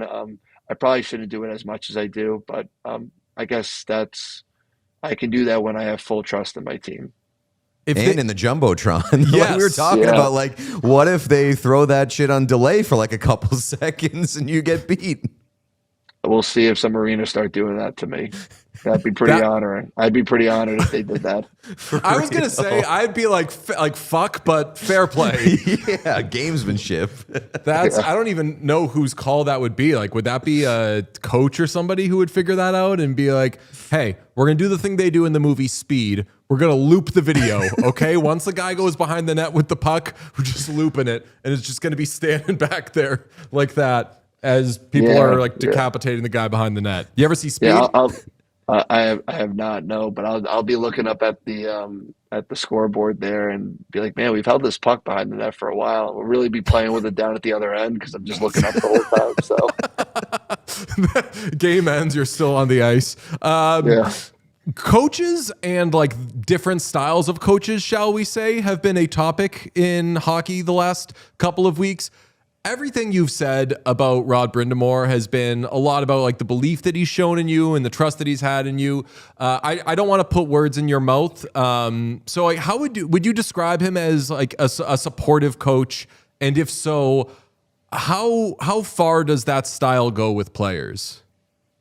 yeah, I think the best way I can describe Rod is he's like a family style coach, right? I think he wants the group to be close and treat each other as a family. We're brothers together. When you're trying to accomplish something like this, you need to be close. You need to, be able to have fun together, right? Go out to dinners all the time. I feel like on the road, everybody's always going out to dinner together and stuff. And, but he's equally, right? He's intense, right? He's an intense person and he demands the best. But the good thing about our group is that those core values have been instilled in us, and I saw it on day one here. It wasn't hard to get on that program because everybody's doing it, and I think that just makes it easier for everyone. So I mean, Roddy's he's a legend here in Carolina, right? 2 cups. I mean, I think I saw a stat like he's part of 99% of the playoff wins in Carolina Hurricanes history, like. And I'll be one of the many people on our team pushing the narrative that Rod Brind'Amour is a Hall of Famer. He's done enough in his career, and he probably doesn't care about it, but we care about it for him. So he's a special head coach, and the way he led us this year, and I don't even know what happened the previous few years, but the way he's led this group over many years, he's established himself as one of the best coaches in the game. Did you know that your LinkedIn profile went viral during the playoffs? Yeah, it's hard to dodge social media, man, when people are texting you and your teammates are asking you, "Did you really work at Chipotle for a summer?" So, yeah, I was told my LinkedIn went viral, and I haven't looked at my LinkedIn in 5 years. There it is. So people, Yeah, I got fooled, as I always do, because I'm a fucking idiot. A couple days after the Cup, someone put up a fake thing that was like, Brandon Bussi has updated his LinkedIn to say Stanley Cup champion at Carolina Hurricanes. And I was like, that's cool as shit. My man's out here winning cups and staying on LinkedIn, keeping people in the know. Hashtag open to work. Yeah. Now, yeah, I've conquered one field, ready to spread my wings and see what else I can do. I was interested to know, though, because I eventually found out that was fake and that I was stupid and that a lot of people had fallen for that. I was wondering how much you had kept in touch with the LinkedIn game. So you've been off it. No, I haven't been on it in forever. I think that headshot might be my freshman year. Like hockey team. Like, yeah, I think probably freshman or sophomore year, something like that. But yeah, I mean, when I was going to school to be an accountant, right? That was what my major was. And, we make LinkedIn's, right? Like we made them as freshmen. And, I was my sophomore year during the before my sophomore year, during that COVID summer, I needed some extra money for summer training, right? Like I'm from Long Island, going to Boston in the summer to work out. Like I'm a college student, man. I need money, right? So Monday through Thursday, I was training and coaching at Stop It Goaltending, and then on the weekends, I'd pick up some shifts at Chipotle, and make some extra money to be able to pay for living in Boston and being able to have a summer life. I gotta ask one Chipotle question. Why are the restaurants so inconsistent? It is my biggest gripe with Chipotle. You can go to 10 different Chipotles, order the same burrito 10 times, and you will get 10 completely different burritos. I can't answer that one. The Chipotle I worked at, I thought the food was good. I got every time I worked, I got it for free, and I got 50% off when I wasn't working. So I had it quite a bit that summer, and I enjoyed it. So I can't comment on the other stuff, and I still like Chipotle. It's I enjoy getting a bowl or burrito from there. I'll tell you what, I mean, players get endorsement deals after they win shit all the time. Brad Marchand probably never going to pay for a DQ Blizzard ever again after the run that he had last year. Like, you say a couple nice things about that new honey chicken situation they got going on. The honey chicken's so good. The honey chicken is very So good. I could see them barking up your tree. I mean, I wouldn't mind it. So we'll see what happens. I wouldn't mind it though. House money. Yeah, house money, baby. Yeah. You mentioned Stop It Goaltending. Do you have much of a relationship with Joey Decord? He's a friend of the show. No, I've definitely developed a little bit of one over the years, right? He's a few years older than me, and seeing the path he went on, he went to ASU for a few years, and then he got the one game in Ottawa, right? But then he started in the coast too, and he built his way up, and then is selected by Seattle in the expansion draft, right? And then he is in Coachella, right? And then they almost won a Calder Cup, right? I know his journey, and I see his work ethic over the summer. He's a great personality. He's fun to be around. And it's cool to be able to skate and talk with guys that, play in the NHL. And he was a good sounding board for myself, trying to make it to that level and seeing what he does day to day. So it's good to work with guys like that. Have you ever scored a goalie goal? I have not, no. Okay, I was going to say, don't tell him, because he wants to score a goalie goal more than anybody in the entire world. And if you get one before him, I think he'll hate you. Joey's one of the better puck handling goalies in the league. It's fun to watch, his ability to stick handle, and he process plays so quick. Definitely that's one of that attribute for him is one of the strongest in the league. You strike me, and tell me if I'm wrong, you strike me as a goalie who's like, I don't need a goalie goal. As long as I make all the saves and let the other guys do their job, puck's fine with them. Am I wrong in reading that, or do you want the rock? I would love to score one at some point, right? But I will probably never really go out of my way to do it. Maybe at some point in my life, I'll have a moment where I stop the puck in front or behind the net and just say, screw it, I'm going to do it. But, I'm not getting paid to score goals. Well, we brought up wanting the rock, and that is how we have described your goaltending partner, Pyotr Kochetkov, many a time. that's one of our favorite players in the league. Like the Hurricanes just have awesome goalies because Kochetkov strikes us as somebody who like the whole time he's playing, he's like, I want that puck. You can shoot it at me or I'm going to come take it from you, John Van Beesbrook style, non-problematically. Yeah, no, he's another goalie that's great at playing the puck, and he's got a great active stick. I've seen it a lot. So, he's active. He wants that puck. What's his personality like? Oh, he's energetic. You know, he's a funny guy. He's always cracking jokes in the locker room, very laid back. That's amazing. It's crazy to think, man. And I'm sure that you'll have this reflection if you haven't yet, but like this is the beginning of your NHL career. Like you've begun your NHL career without really, and again, correct me if I'm wrong, without any like real growing pains. You won like all of your, 11 of your first 12 of your first 13 games, whatever, get dropped into the cup final, have a .931 save percentage and win the Stanley Cup. It's the most outrageous way to begin a career. Like, have you processed that this has been chapter one?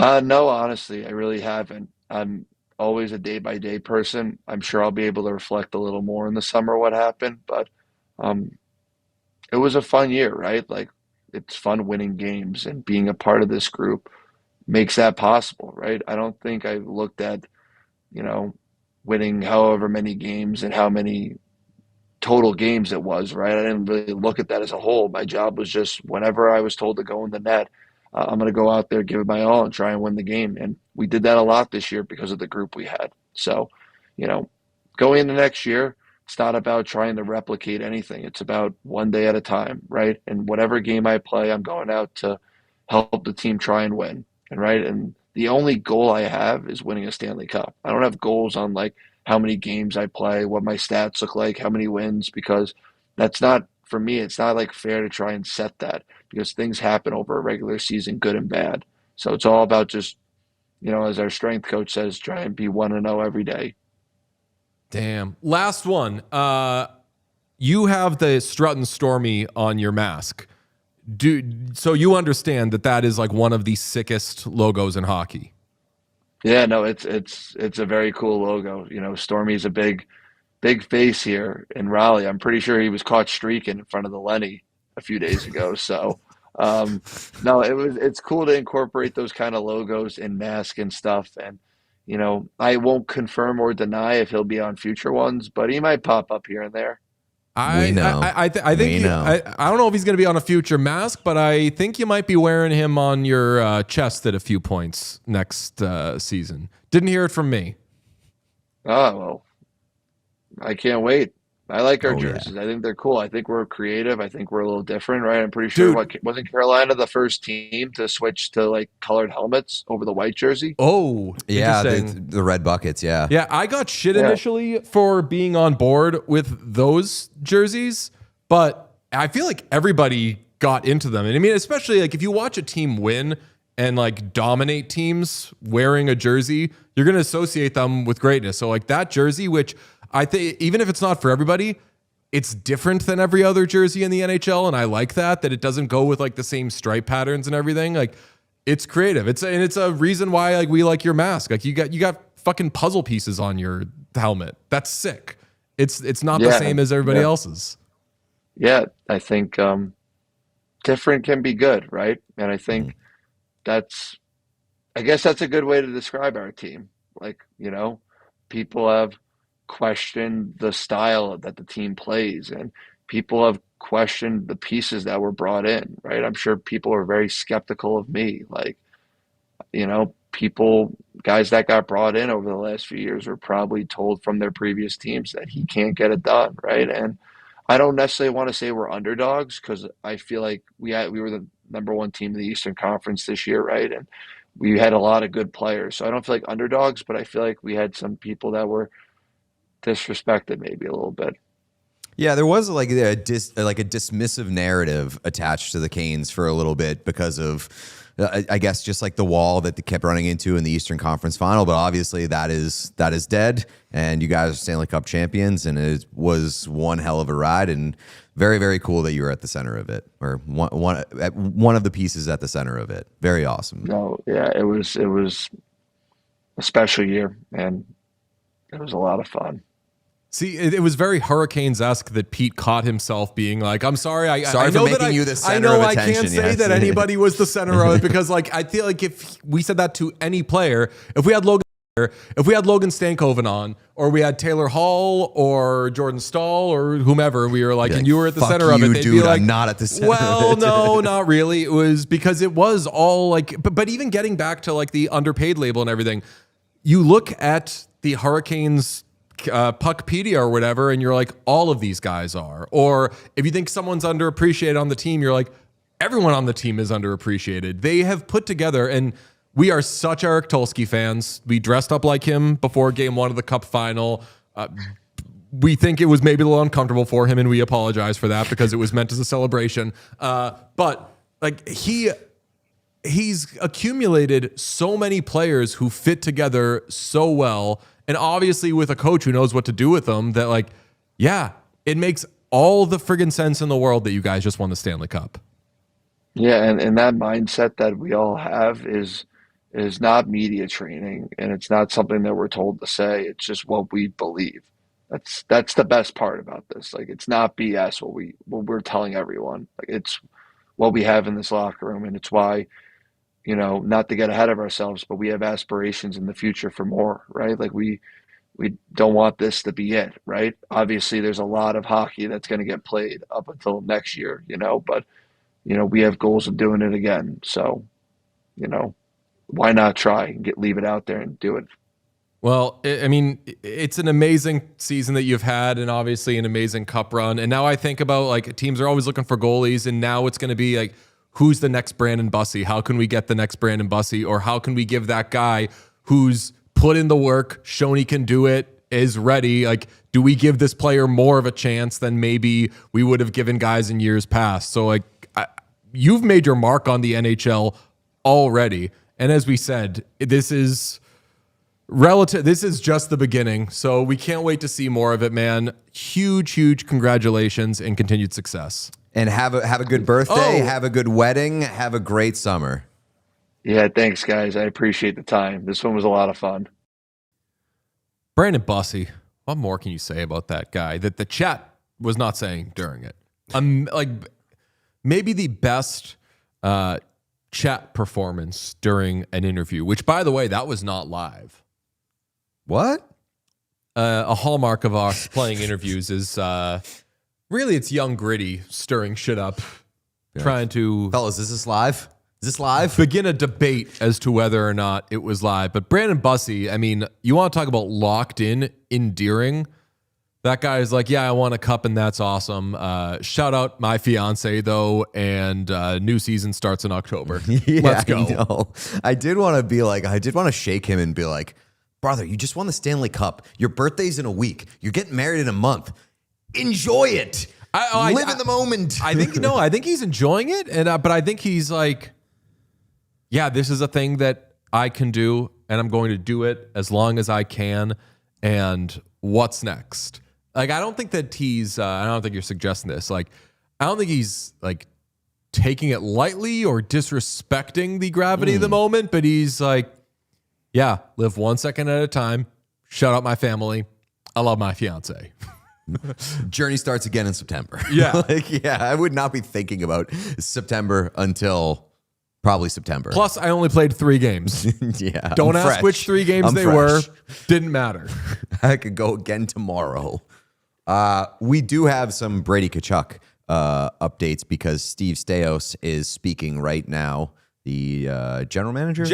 I had Ottawa checked that too. Senators. I was like, is he a president? No, Yeah, he's general manager. He's talking, and he's kind of sewering. Lightly sewering Brady Tkachuk. Yeah, we've got one clip that we were able to grab, but this at least can tell you what the tone of this presser is. I think as the year went on, for me, I could clearly see that Brady was a bit of a different player from the year before. So probably not overly surprised at that point.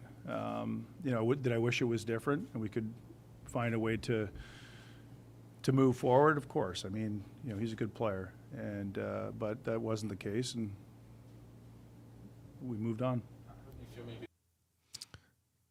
Questions that have been answered. He did request a trade. Yeah, hand up there. Ed real poorly. It's the second time in 24 hours that the Ottawa Senators have made a take of mine look absolutely foolish. Fair. Oh, yeah, we haven't talked about that at all. We'll get to that in a second, but what else? Requested a trade, ultimately was only accepting to Florida, and that part right there suggests that the Senators think that Brady Tkachuk checked out at some point during the season. Yeah, those are the two words that he didn't use, but that he used. That is tough. He didn't say them, but he used them. Yeah. We need to start saying that. Yeah. Didn't say those words, but those words were used. Also, question that has been answered. They are trying to trade those picks, and they are trying to trade those picks expeditiously. Oh, yeah. That's got some... one of the years that the Leafs were bad, of course, they were playing the Bruins after the trade deadline, and they had just traded somebody, and they'd gotten picks. And after they'd made that trade, Brian Burke was available in the hallway, and I was like, I'll dip in there. I'll always listen to Brian Burke talk. And a reporter was like, you now have you'll have 5 picks in the first 3 rounds. What? And he cut the reporter off. No, and I won't. Yes, exactly. He was like, not if I have anything to say about it. Yeah, I mean, I know Brian Burke. I know how he talks. I'm not. No, I won't. What makes you think that? that sort of had that vibe. Not as much of that Brian Burke je ne sais quoi, but a little bit of people want these picks. So do I, though, maybe. Who knows? Maybe they'll be on the move. I'm not telling. Sounds like he's trying to move those picks. Yeah. And he just wants a bidding war, which that's absolutely fine. This seems like a cash grab. So there are some answered questions with regards to Brady Tkachuk. It doesn't seem like the Senators like that guy much anymore. Yeah, Who could have seen this coming? Well, I think it was frustrating. Obviously, they like we said, they didn't do everything perfectly. They could have built an amazing roster that had already won a cup by now, and how could he possibly want to leave? And maybe it would be Matthew that would be jealous of Brady. That didn't happen. Mm-hmm. So that's what they could have done, but no team does that. No team builds something that good that quickly. So actually, maybe some, but I'm not blaming the Senators for this, and I think that they're now able to air a little bit of their frustration, which, it's how these things go. Star player gets traded, you find things out about the star player. But I like the press conference. Same. We have a Jordan Spence update from the press conference. Oh, what's that? Ongoing discussions. Okay. All right. Of trading him? Yeah, apparently. That's all. They never the end. whole quote. The whole quote was ongoing discussions from Julian McKenzie. Tweeted ongoing discussions. Staios on RFA Jordan Spence. Well, if he's saying ongoing discussions, I guess that's suggesting contract talks. Yeah. I don't think he would say just so. outwardly say we're maybe trading this guy, but yeah, for some reason, teams don't like Jordan Spence as much as we do. And I always use Taylor Hall as the biggest example of that, which is when you're talking about what contract will he get, what's it going to cost in the trade market, always consider sometimes teams like a player more or less than you like that player. And Taylor Hall was always a good example because every time he got traded, people said, it's just for that. And all the GMs were like, that looks good to me. Yep.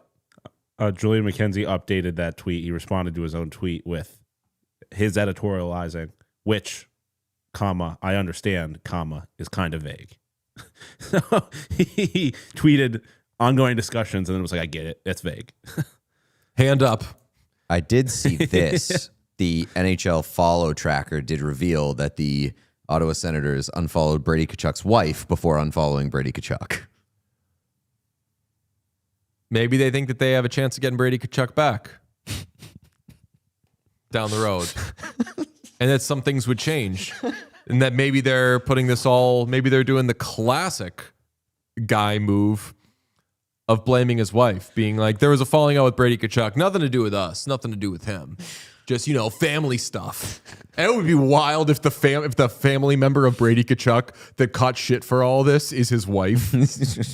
Yeah, right. Yeah. I mean, I think that the entire family is gonna get shit. So, but just to be safe, they're starting with the wife. yes, it is hockey after all. Or I should say, it's the NHL after all. Do we want to do some other stuff from, because it was a crazy weekend. It wasn't just about Brady Tkachuk. I jotted down some other things, by the way. Okay. He said that he's non-committal on a plan of what he's going to do with the picks. We said that. He said that we're active and we're open, and quote, I want to be clear. Yep. Active and open. Wow. Welcome to the polycule. Quote, I want to be clear. I don't intend on taking a step back with this group. So that does not sound like he wants to use 9. Sounds like, he wants to use it. Yeah. But But wants not to select weaponize it. Although, I don't know, you see the Cam Robinson had a tweet today saying the pendulum has swung all over the place for Keaton Verhoff. That at first maybe he thought he was overrated, now he's being underrated, but we'll see where he ends up going. You got Keaton Verhoff at number 9. Maybe call up the Sharks, be like, hey, we got your guy. Hey, don't know if you've been following the draft, but we're so happy I'm not going to be available on to monitor Twitter during the NHL draft to see what the fuck you will be tweeting with every pick. From the What Chaos account. Yes. From God. Oh, God. Maple Leafs pass on Keaton Verhoff, take Gavin McKenna. This is looking crazy for the Sharks. Sharks make their pick. Could we see the Sharks trade back up? They've taken somebody else. That would be awesome, though, if you take a player and then call a team that just passed on him and be like, you want this guy? Like what you see? No. Okay. Yes, other things that have happened. It's crazy that this feels like forever ago. The Leafs traded for Darren Raddish's rights and signed him to an $8.5 million contract extension. I'll be honest, I've kind of gone all over the place on this, where we joked for months that, oh yeah, Leafs are going to get Darren Raddysh and they are going to pay him. Wait, those weren't jokes. Yeah. Yeah. Or we said for months they're going to get Darren Raddysh and they're going to overpay him. Most predictable thing in the world. And then they did that, but I'm like, I don't hate it for the Leafs. You're not getting me there. This guy had a really awesome, fun year. He's a really fun player. He's not the defenseman that they need. And he's a slap shot. If you do not know what Darren Raddysh is, very respectfully, and maybe I'm being disrespectful to him, he is a slap shot, which that's really cool to me. He's a really cool player, no doubt about it. He had 22 goals this year. Previous career high was 6. So in games played or goals? In goals. Okay. And people are saying, well, Kucherov's McKenna's comp is Kucherov, so you can replicate that. No, I thought it was. No, there's a lot of Kucherov comps for McKenna. Okay, I'm stuck. I'm locked into my Corey Proman comps. I have chosen Corey Proman as my comp maker, so that's Artemi. That's a less problematic Artemi Panarin. Although violent guy. Both have done unsavory things, we'll say. Yes. So Raddysh, put that in the next documentary, please. Raddysh, like I hope that it works out, because I'm not going to root against a player as cool as Darren Raddysh, even if he's in a Toronto Maple Leaf sweater. But it would be fantastic entertainment if this was a flash in the pan this season, and they just and like people were saying, yeah, but the cap's going up. 8.5 is going to be equal to like $6 million in a few years. Oh my God. Yes, but $6 million for a aging like 4th or 5th defenseman isn't great. And the two comparables that I saw AFP Analytics have for this Darren Raddysh contract, at the very top, Brady Shea, Brandon Montour. 2 contracts that are not aging fantastically. Not the best. Yeah. So Close to the worst. there you go. You hit something that I wanted to say today so bad, which is I'm getting a little sick of the term isn't great, but at the end of that contract, that number will be nothing. Yeah, I know the cap goes up, but I hate when a team goes into an offseason knowing, well, we've got our 4th line accounted for, and we've got our 3rd pairing accounted for because we're on the second to last year of a contract that was 2 years too long. So we're just going to stick that guy on the 3rd pairing or whatever. If 8.5 for Darren Raddysh is like fine, 5th defenseman money, I'd be surprised. I don't think that $8.5 million in 8 years is going to be okay for someone that you're playing on your 5th pairing. Yeah, and I also just don't believe in like just because somebody handed you $100 bill doesn't mean that there's a irresponsible way to spend it. Yeah, they have a lot of cap space, and I still think that this ultimately is. I'm okay with the contract. I think it's a big risk, but I'm just sick of people because people are saying it with Dickinson. They're saying it with Murphy as well. We'll hit that in a second. Where like, I think we can agree the term is too long, but who cares? In the 5th year, it doesn't matter that they'll have $4 million tied up in this guy, but you'd still rather not have $4 million. Like $4 million it's a smaller percentage of the cap, but it's still $4 million, and those things add up. So I think that we're being way too dismissive of later in the contract, the cap hit won't matter as much. Well, later in the contract, the player won't matter as much. Right, and he's yeah. taking up a roster spot for you. So let's be a little careful with how much we use that. But overall, on Raddysh to the Leafs, how you feel? Yeah, I mean, like a good ad. I'm I just fine. don't like the contract. So, but in order to get the player, you often have to overpay. And I think they significantly overpaid, and they got a long-term deal that may age pretty terribly. What if it ages cool though? Doesn't sound like the Leafs, but right. Somebody You said never know. somebody in the chat said buyout is really cheap if it doesn't work out. oh, So interesting. I haven't confirmed that. Also, he has a no movement clause until 2033. That's a bit tough. Everybody getting no movement clause these days. I'm close to implementing. We have to do it. That's the only reason I haven't pitched a no trade clause chat rule for our show. It is just too relevant sometimes, but every time someone comes up, they can't trade that guy. He's got this, and then you have to explain what these clauses are and everything. Who needs it? So in the back half of the deal, the buyout penalty is $1.1 million for the final 4 years. So that is fairly like low risk there. Yeah, I don't hate it. Also, I don't hate Sunday. We get news that Dick Jesus is back, folks. On Sunday of all days, Jason Dickinson re-signs with the Oilers for 5 years times $4 million. He was projected by AFP Analytics to get 4 years times $5 million.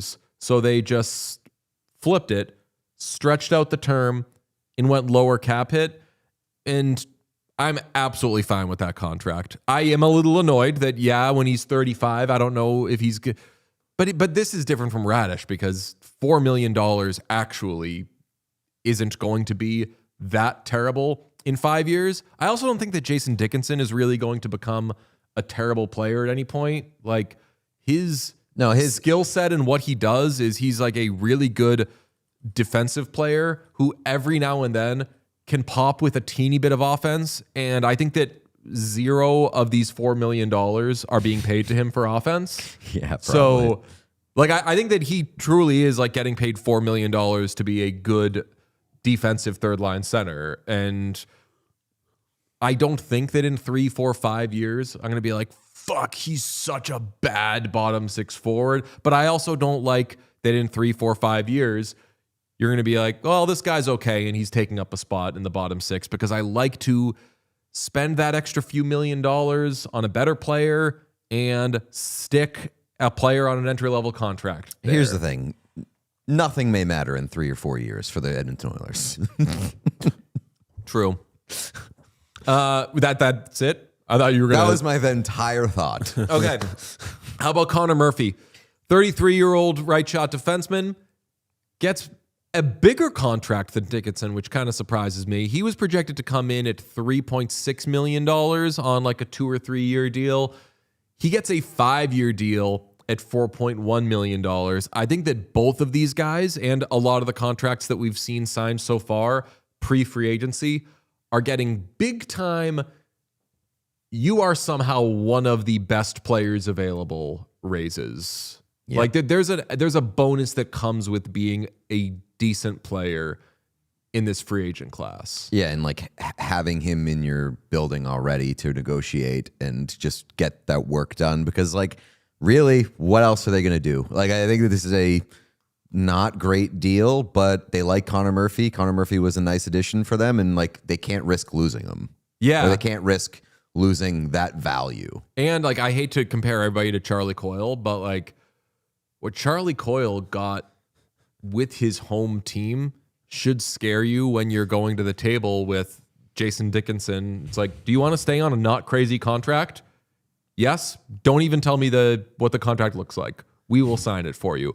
Murphy, I think they have to do. When we did our fixing the Oilers thing, I believe Murphy was one of the guys I kept. Dickinson, I thought was going to get too expensive, so they end up keeping him.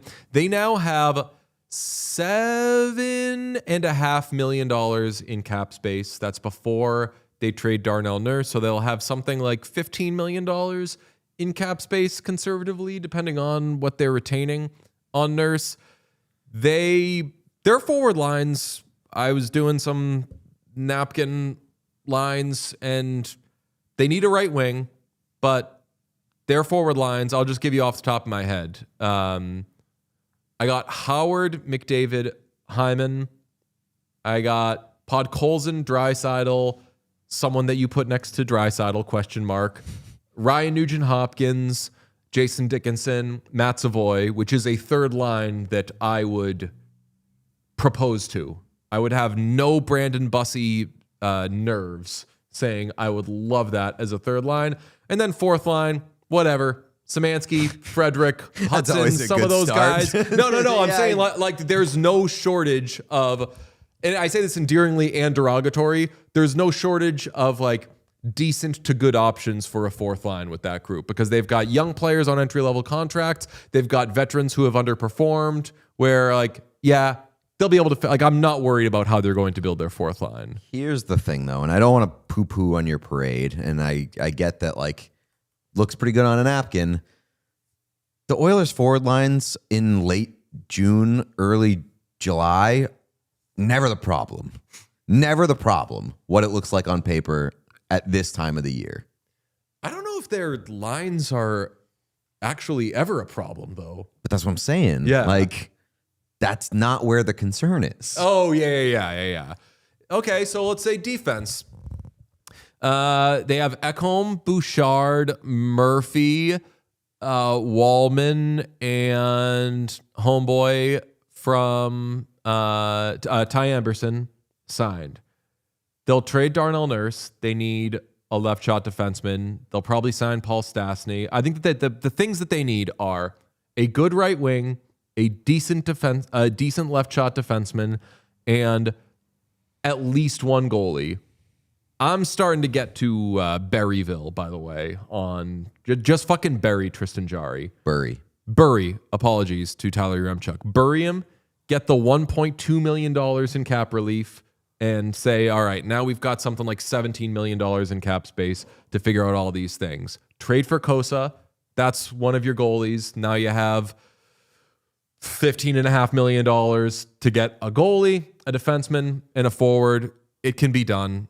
I I know that people are like adding up the new contracts with Trent Frederick's contract to be like, combined, they're giving to these players when Connor McDavid gave you a discount. Yeah, no shit, the Trent Frederick contract is fucking terrible. But I don't think anybody thinks the Jason Dickinson contract is terrible. And I don't think anybody thinks the Connor Murphy contract is terrible. I don't think they're particularly good. Yeah, but they're simply not making enough money for them to be contracts of bad consequence. If all of these guys suck, then yes. But I'm only confident that one of them sucks. And I'm hopeful that maybe Trent Frederick can find a way to turn it around or whatever. But like it's like saying that DJ and Pete are 90 years old combined when it's like, yeah, one of us is 60. We're all looking for the guy it's the who's Gretzky 60. brothers. Yes. Yeah. Oh, yes. That thing, I never have time for that. Where you add one thing to. Well, I have time for the Gretzky brothers thing because I think it's hilarious. It's cool. It's cool. The most points scored by brothers in NHL history. I don't even remember, all respect to that man, Wayne's brother's name. Keith? I'll take your word for it. Held an assistant GM. Brett Gretzky? Yeah. Hall? Is there another Brett? Yes, there's a third Gretzky. Shut up, bonus we Gretzky. do have to discuss. We do have to discuss the rumblings. I don't even know where it came from, but there was a suggestion that the Oilers and Bruins could do a Darnell Nurse for Mason Lowry trade. Yes. And that might be the trade that prompts like the first ever dual crash out on the show. Like I can confidently say neither one of us would be super happy about that trade. No, I got in a light disagreement with Boss Evan. Brent Gretzky. Oh, sorry. I got in a light disagreement with Boss Evan. Every now and then there's a moment where like our neuroses, like there's still, I would say that Boss Evan is at like 96% on like understanding what is wrong with us. But there's like a 4% that still doesn't like, it hasn't made it in there yet. Mm-hmm. And he didn't know that we are not a Mason Lowry podcast. And that I specifically, I don't want to be mean to Mason Lowry, but that ship has sailed. Well, I don't think I've been mean to Mason Lowry, but I've just been like, wait, is he good? And in all that time, we've been like, yeah, I don't think he's very good. Well, I think ultimately the label is unserious. He is an unserious player at this point in time. But the Mike Felger crash out came from us on his show saying that Mason Lowry is what Evan Bouchard, or is what people who don't watch Evan Bouchard think Evan Bouchard is, where like maybe you'll get a pop of offense, but what the hell is going on when he's out there? And not to make this about Evan Bouchard, but like Evan Bouchard is actually not that. And Mason Lowry, I just do not see any major positives with that player. And I think that anyone trading for Mason Lowry is doing so under the assumption that maybe there's something there.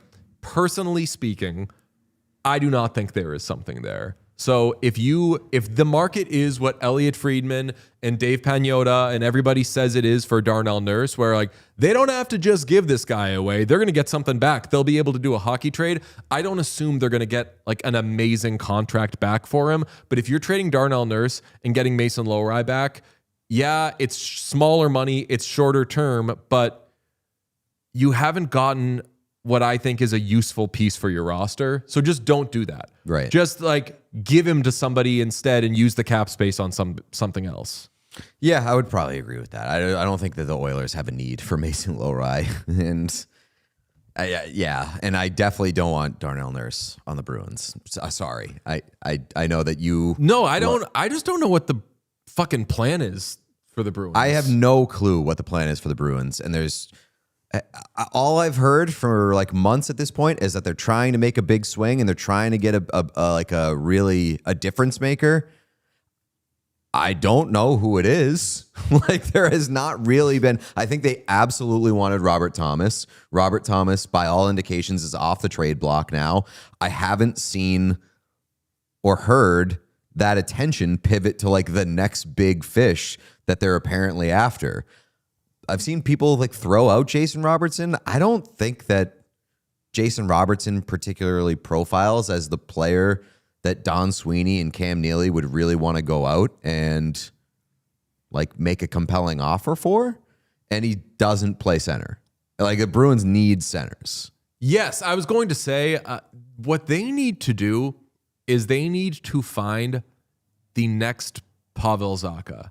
I'm not talking about like they should extend Pavel Zacha. I'm saying they need July 13th, 2022 Pavel Zacha, which is a distressed asset with not the highest ceiling, but first round pick that you know is an NHL player. See if we can make this guy into a middle six center and try to get that guy. And if you miss on him, fine. What's the worst that can happen? You're going to be a fringe wild card team. Psst. I don't know if you've been watching the news lately, but some teams in the Atlantic Division are getting players. Yeah. And I think you might be that anyway. So I don't like the Trocheck stuff. I'll let you speak more to that. I think you hate that.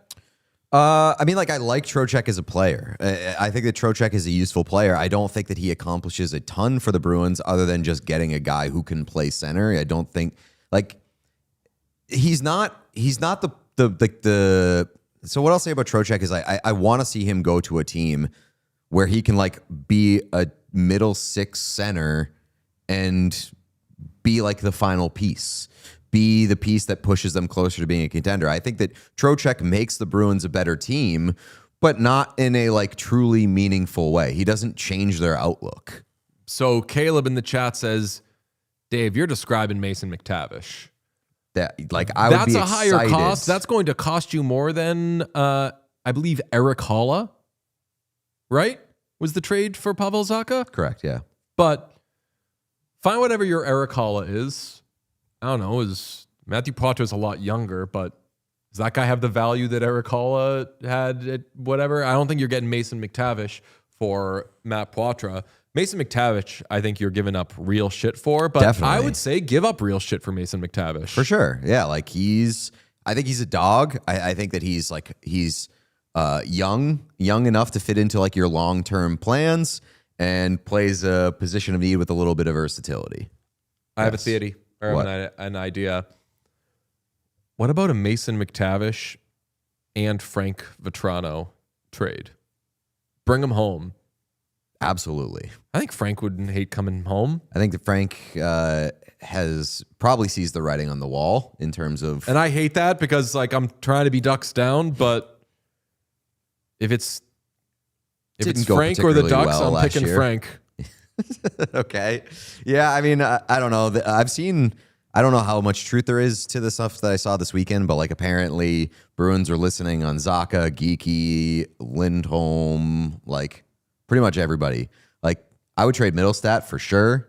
I would listen on Zacha. What? Sean's like, let's run. I'd be careful before you do that. Let's run back the Middlestat for Byram trade, please. Yeah. I was thinking about the that. Trade is It's one crazy for that one. happened once. Yeah, what a fucking... Was that Kevin Adams? That was still Kevin Adams, wasn't was it? Adams. Like, what a fucking... Fleece. What a fucking... That guy was so good at his job. God damn it.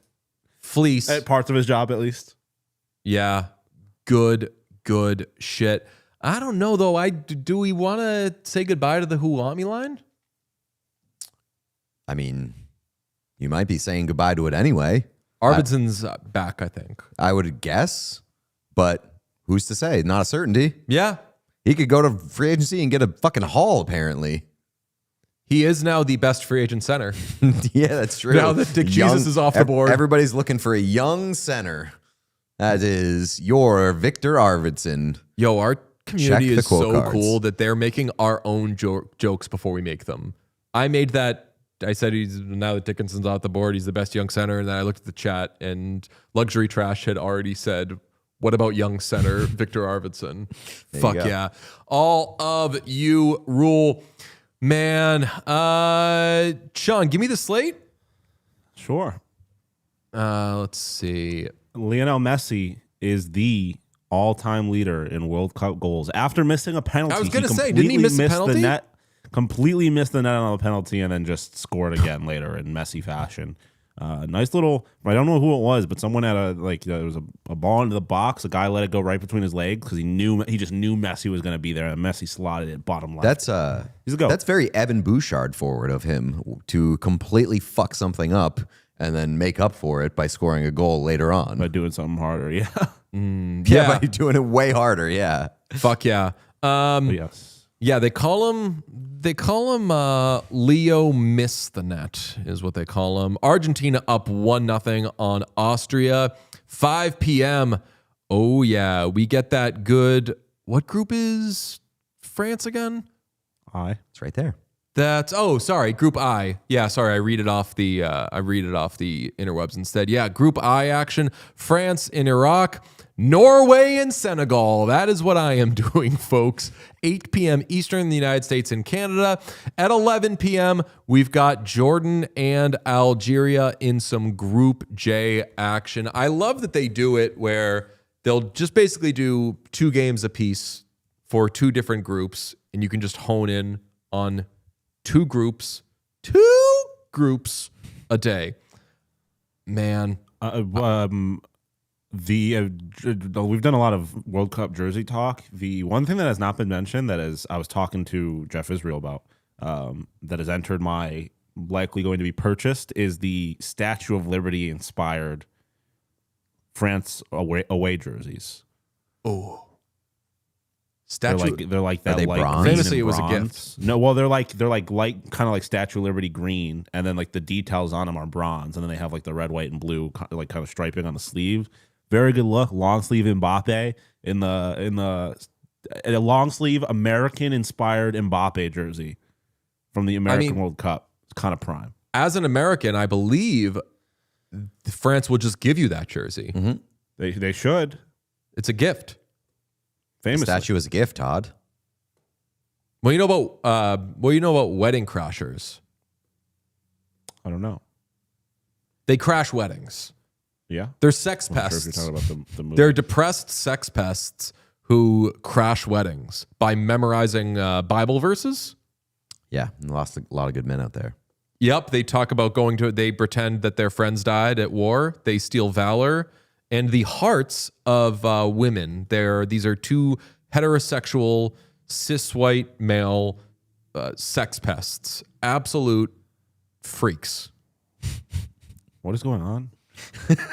What are you talking about?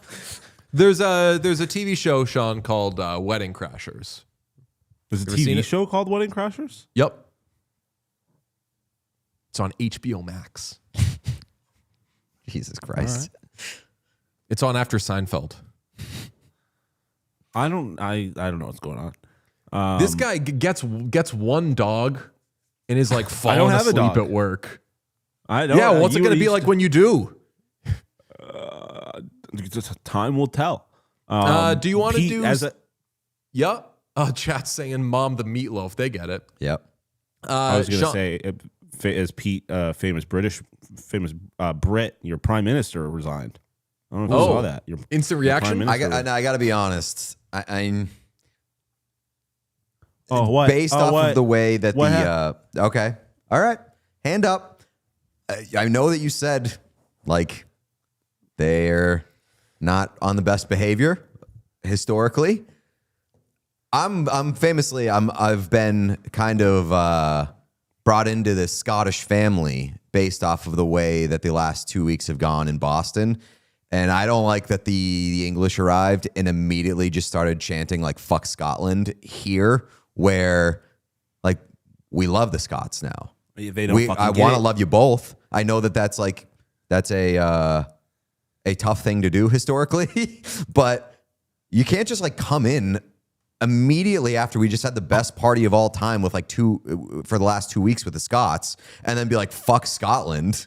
Pete learning literally the most fundamental element of being British. Sorry for hoping that people could change.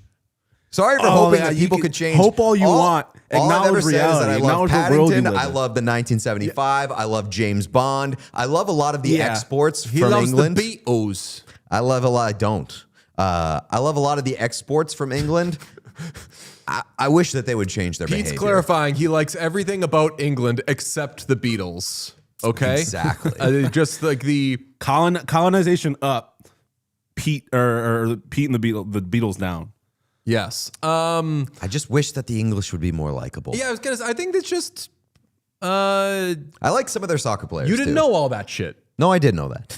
Yo, Hand up, was willing to overlook it for the sake of I would have taken that out I just gave you, but No, because he tweeted. I tweeted at him. He listed all those things that he said he likes, and I said, "Oh, I'm glad your cartoon bear is worth the centuries of colonization." He said specifically the CGI one. Yeah, the He- CGI he one. knew he what was doesn't doing. hate the Beatles chat. He just doesn't really know them yet. I just like the 1975 more. Yes. The most impactful band to come out of England. I mean, many have said this. I want to read Probably this. my favorite band. My friend Greg Cameron posted this on his Instagram story, and I responded to it, screen grabbed it, whole nine. I loved this. He posted a picture from some sort of out. Oh, Happening. no, you're back. You're back. You're back. Why does this fucking happen? Anyway, he posted, and he's an American. And I thought this is beautiful. I think my favorite part of this World Cup is how we've taken to it, and our guests have too. I think we needed some guests to come over and tell us that we don't suck, we're just under bad management, and that endless chips and salsa and the concept of ranch dressing is enough to make us elite again. Awesome. I fucking love the idea of like, we just needed some friends to come over who maybe we weren't even friends with, and they have a good time and they say, you know what? Your house isn't all that terrible and you seem nice. We're all looking for the reason why our friends didn't want to come over for a while. Yes. A weird fucking dad. Yeah. Because dad's weird. He's doing stuff in the other room. Lord knows. And Sean, the other room is an island. do you want super chats or your gift? We gotta pay the bills. All right. Yeah, let's pay the bills with Sports Interaction Sportsbook and Casino. Every game is your game when you bet. With Sports Interaction, bet the action on every period, every shift, every shot with Canada's homegrown sportsbook, Sports Interaction, Ontario, only 18 plus. Please play responsibly. What do you have for us, Sean? A Norway blowout? I think what are you getting for odds for Norway? Because some places are offering Norway at plus money. Is that right?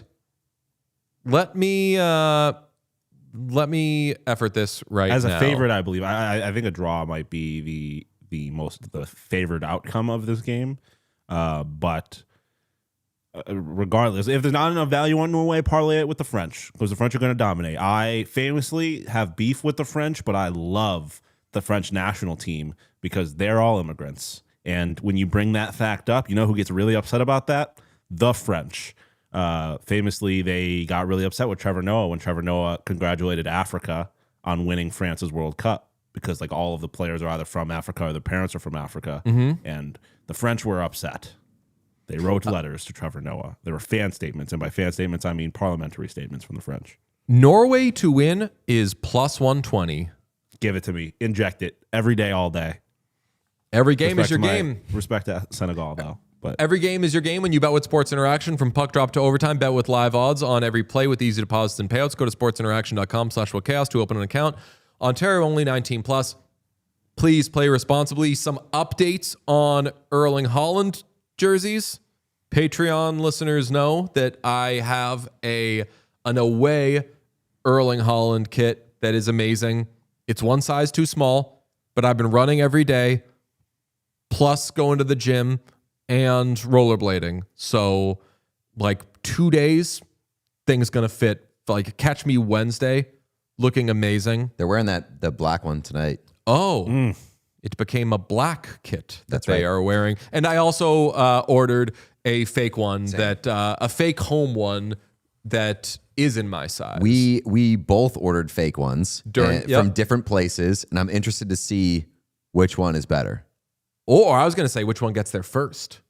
That too. Which Wait, one you of didn't do used- the one that Sean recommended? No. You little sneak. Why? What happened? Because I was He like, said it I was during the thing. already He in did the it from Sheehan. process of looking and checking out on another one, and I was just like, I'm lazy. I'll finish this one up.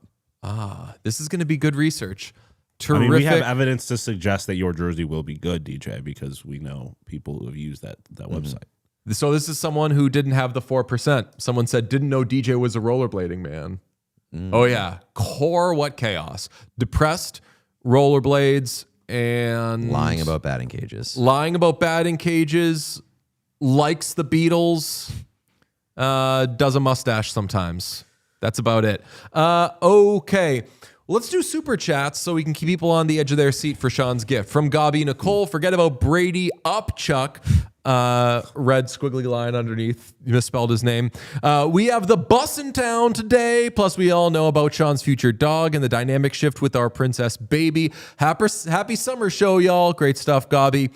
Fatima says, Pete Discord wants to know your thoughts on foreheads. I don't know what that's all about. Foreheads are important. He doesn't have them. Comedic Alligari says, donation to the DJ Junebug Defense Fund. Thank you, folks. If you haven't heard the Patreon episode, I went through absolute hell. And the day before, I got attacked by Junebugs. I was going to say, depending on who you ask. But a little update if anybody wants it. Everybody thought that was funny. Okay, no one's mad at anybody. Well, yeah, I mean, I would hope you were the only one that wished that could have had like. No, I'm You were the saying only she one who could have looked been bad. mad at me. She could have been like, what the fuck was that shit? I guess. Of me saying that there was going to be a talking to of talk I guess I of forgot about that part. a mention ban that is being upheld. Oh, you violated it within that Patreon episode. The Yeah, I mention guess it was a ban lasted going for like forward 20 minutes. Mention ban. Spider says, get some insect repellent, DJ. Thank you very much. Jai Deepest says, saw Tulsky and What Chaos News segment at the gym and jumped. Famously, that's what you do at the gym. Not Not always. At, I'd say at the gym? Most I would often your say- feet are firmly planted on the ground. I would say, Yeah, but- I go to the gym quite a bit. I would say in 99% of my gym visits, there's no jumping involved. Okay, try this one on for size, hotshot. Where would you rank the gym on the list of places where people might jump? If this is Family Feud, gym is an answer. It is, Sean. You know it is. It's definitely an Yeah, answer. I I don't mean- know if it's in like the top 5. Yes, Oh. it is. Yes, I would say. I mean, number one is like a basketball court, I guess. well, I think that like basketball court is going to do a lot of lifting there. I wouldn't if count somebody that says as- like people do jump. Like I wouldn't be Yeah. surprised if I saw someone jumping at the gym. It's just like the majority of what people, like 99.9% of activity in the gym is people's feet planted on the ground. I If am someone's doing, like, famously jumping not ropes a or something like that. gym guy, and I jump when I go to the gym. what kind of jumps What are you doing? The things Or like where burpees? the bars are up there. Pull-ups. You jump onto it. No, not a pull up. It's something to just use this, and you lift yourself up just maybe like this much with like your shoulder blades kind of thing, where like you kind of pull back and that brings you up a little bit. It's not pull up adjacent. Yeah, it's pull up adjacent. I mean, I'm definitely not. I don't think I. If I do pull-ups, I'd be lifting a lot of weight, shall we say? And I don't think I'm there yet, so I'm on that thing. It's also But like you got box to jump jumps, to do that. box jumps, jump rope. If you're Yeah, no, if I your definitely- gym I has definitely think has it a would basketball be- court, you're getting up jump shots. There's a It lot of would jumping be, that does happen at gyms. I will concede. Yeah, that. that's, Family Feud that's answer. all I'm saying. I think Sky Zone's probably like number one. Well, the trampoline park. That's probably the number one answer. Family Feud doing product placement. And they're like, show me trampoline Sky park. Zone. Ding. It says Sky Zone trademark. Jose on the air says, when the NHL draft falls on your birthday in your hometown, but it's the most underwhelming year in recent memory. Also obligatory happy birthday, Sean. Get the dog / second cat. We'll do. A second cat has You're hit. getting a cat dog? You get a dog and a second cat at the same time? We know Hell, about ooh. cat no. dog. cat dog, cat dick, cat There you go. dog. And It's a sex pest. shit rips. Lemon Ventures says, what Wait, chaos? did you just? What? Did you just? I know. I did the McDonald's. the Mickey Mouse Clubhouse version of Yes, cat I dog. did. Yes, I did. I can't believe that was just going to get absolutely steamrolled past. I think I'm too old for that. Shocker. For What? Mickey Mouse Clubhouse. no. It's- For the Mickey cat dog Mouse. version, like when Cat Dog came out, that was when like my little sister was watching cartoons, but I knew I was like, I'm out of the game right now. I can only watch cartoons if they're swearing on it. Well, you know about South Park. Lemon Ventures says, what chaos drinking game take a shot every time someone says no tax income state instead of no income tax state? Peter Respectfully, struggled with that one a little the bit. word someone is doing a lot of work there, but every time you say it, you know that you're like, fuck, I just went too fast there. Yeah, and then I say it again the same way. It's crazy. Mike Noyes says every single player in the league wants to play there. Why would they need to draft anyone ever again? RIP parity in the NHL. Yeah, that is a conversation. The whole parity thing is in a bit of trouble. We're keeping parity alive in the NHL. Parity is having a tough moment. Yes. Shout out homonyms. Jules says justice for Thomas Chabot's captaincy. I want Stützle leading that group. I think it's going to be Sanderson or Stützle. We'll see. Or are they afraid to give it to a child again? I mean, like half the league doesn't have a captain right now. It's a cool thing to do. Compound David and more room for another jersey patch. True. Compound David says, buy your Panthers versus Tampa tickets early. Oh, yeah. Big time. It's going to be mental.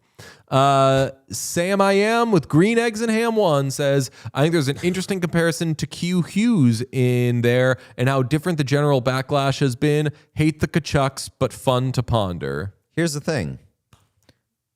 The Canucks, absolute disaster. And Quinn Hughes did not force his trade to a team where his brother plays.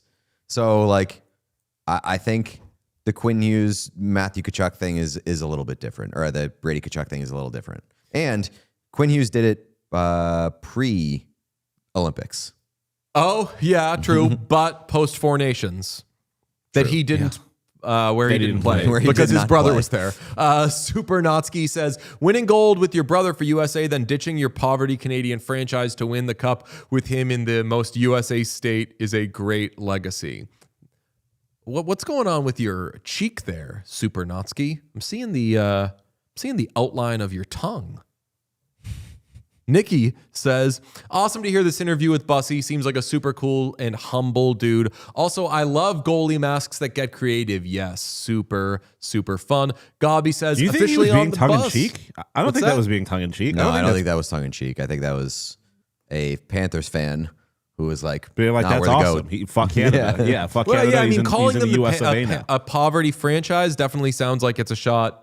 I mean, it is a shot. It is a at shot, 'cause they're a poverty franchise. Senators, but then saying like is a great legacy.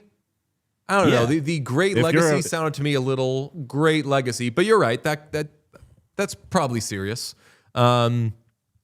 I would disagree. I'd say it's a little whack, but also understandable. Nikki says, yeah, we got that. Gobby says, officially on the bus. What an amazing dude. Nat Singleton says, kicking off the big birthday week with mine today. I can't believe you guys got me a Brandon Bussi interview that made me cry. Great stuff. Happy birthday to you, Nat.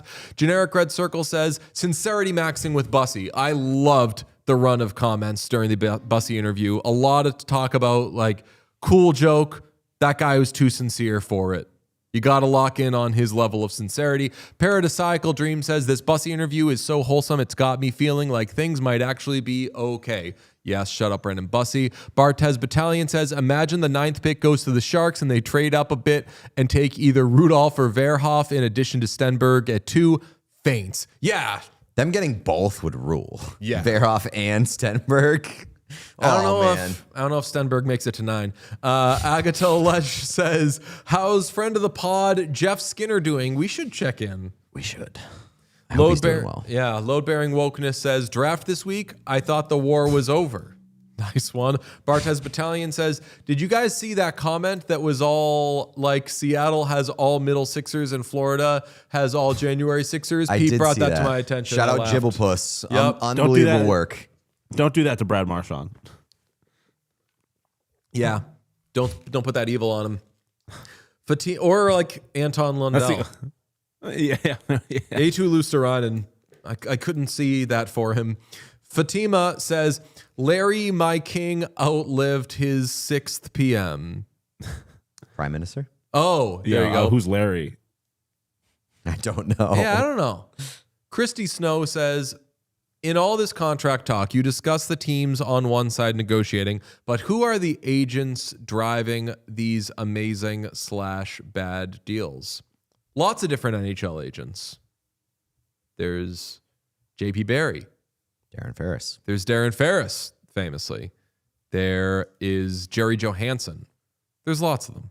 Lemon Venture says, sir, a third Gretzky has hit the towers. J. Walter Highpants says, Messi, the Austin Powers of soccer. I think we can all agree with that. He's from Argentina. Meanwhile, he plays in Miami. Emma Haven says, back from South Dakota. That's South Dakota, not San Diego. Not San Diego. It's a real tough look for South Dakota when your initials, people's first place goes to a city in a different state. You don't even know that shit. Non-Yao is Sharks fan. Maybe? No, I don't know what it is. There's a missing S there if that's the case. The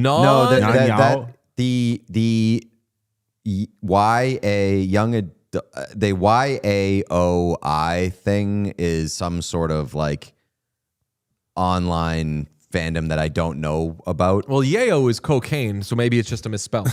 Sure. It's like that thing Sharks fan. Non-coke using a Japanese term for fictional media like manga, anime, and novels. That centers on romantic or sexual relationships between male characters. So this Sharks fan is not that. So quit asking. From heated rivalry fan to hockey enjoyer, thanks for getting me into the game. Love from Australia. Wait, but if they're a heated rivalry fan, does that not like kind of have parallels to the YAO? I mean, I don't necessarily. I think we're probably wrong about what the non's doing there. Oh. This next super chat is going to make me feel bad, and I'm going to promise that we'll do it. We've had the idea to do it since we started the show and never have. From MK Music Maniac, have y'all ever done jersey tours like how people have been doing the shoe collections trend on TikTok? I'd love to see the collections. It would be so easy. We just haven't done it. One of the days that we're in studio, we will do a jersey tour because I like all the shit we have and it would be cool to show it off. Spider says, why don't you go fuck yourself, Tommy? Remember when Spider said that? No. It was his last words. Shout out Michael Imperioli. May contain Goodfellas spoilers. Feeling the love here, guys. Anna Reeves says, survived being in enemy territory, the Vegas Golden Knights practice facility, and the shitty-ass Airbnb where my mom started singing La Cucaracha after someone said bug. She's never seen a What Chaos show. I mean, I think that's a song that we can all sing. Stephanie says, Messi the GOAT. Mimi says, what's your fave rollerblading city? Good question. Easy one would be Santa Monica, but that's what comes to mind off the top of my head. Although I've got a secret spot around here that is amazing for rollerblading. How many cities have you like actually rollerbladed? That's the thing. Like 3? Like not counting, I count like Boston / Maine as like all one. So yeah, not a lot, but I've got my spots. Shannon Rose says, welcome back, boys. Hope you had a great summer. Since the show ended Thursday, we literally haven't missed an episode yet and got a bonus episode yesterday. Yeah, that was. There's literally been one day since we've retired. I guess 2 days. But we've had more episodes in that time because we did a bonus episode and we did a Patreon episode and a bonus episode. So literally one day where we did not record an episode. Yeah. So hope you're enjoying the time off, okay? Thank you to everyone who's rode with us. We'll see you next year. Hadley says, Larry is a cat who lives at Downing Street as the chief mouser and is the UK's actual prime minister. I did know about this cat. I did know about Larry the cat. Didn't know him by name, but knew him by legend. Sean, get some sleep. Page Paragraph says, not yayo on my yayo podcast. No. Chi-Chi, get the yayo. I'm just going to keep calling it yayo. Yeah. Yayo. What's that song? Like, wasn't the Yayo Technologeo? Was there a song like that? I just know Tony Yayo. G-Unit. Oh, okay. G-Unit. Sean, it's gift time. Oh, I thought you were about to pull out a G-Unit sounder. I was like, that's crazy. I mean, tomorrow. Or Wednesday is our next episode. We do have a buzzer beater. Thanks to Heated Rivalry and y'all, I went from never having a single thought about hockey to picking my team, going to a game, and actually enjoying playoffs. Now to figure out all of this draft and trade stuff. There you go. What's your team? Yeah. Who grooves on? All right. Impeccably packaged. From Katie O'Keefe, who sent Pete a Nathan McKinnon jersey and yours truly a Paul Kariya jersey. I bet I have an idea what team this is going to be. This could be gonna match Avalanche my hat, you forward, think? but Well, I don't know that that's a guarantee. It could be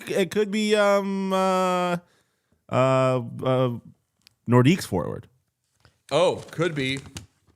All right, I know that we know Katie and trust Katie. She trusts us to read this letter to Sean. Let's see.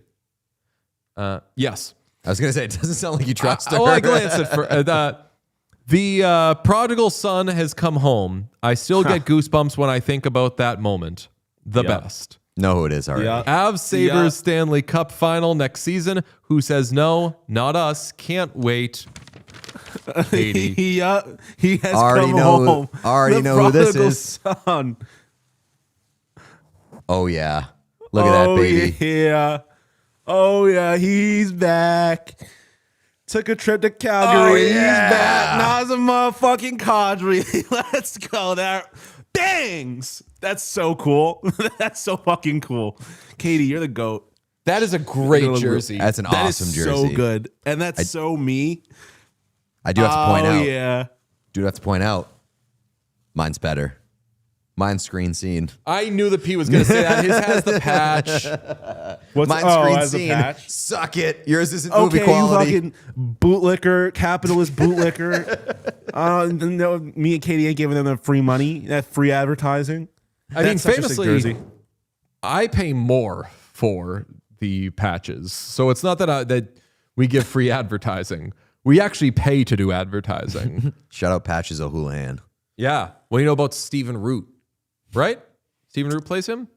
I believe so, yeah. He's a wheelchair-bound sex pest. No. It's not Stephen Root. It is... Shit. I don't know. I don't know much. Oh, it's Rip Torn. Yes.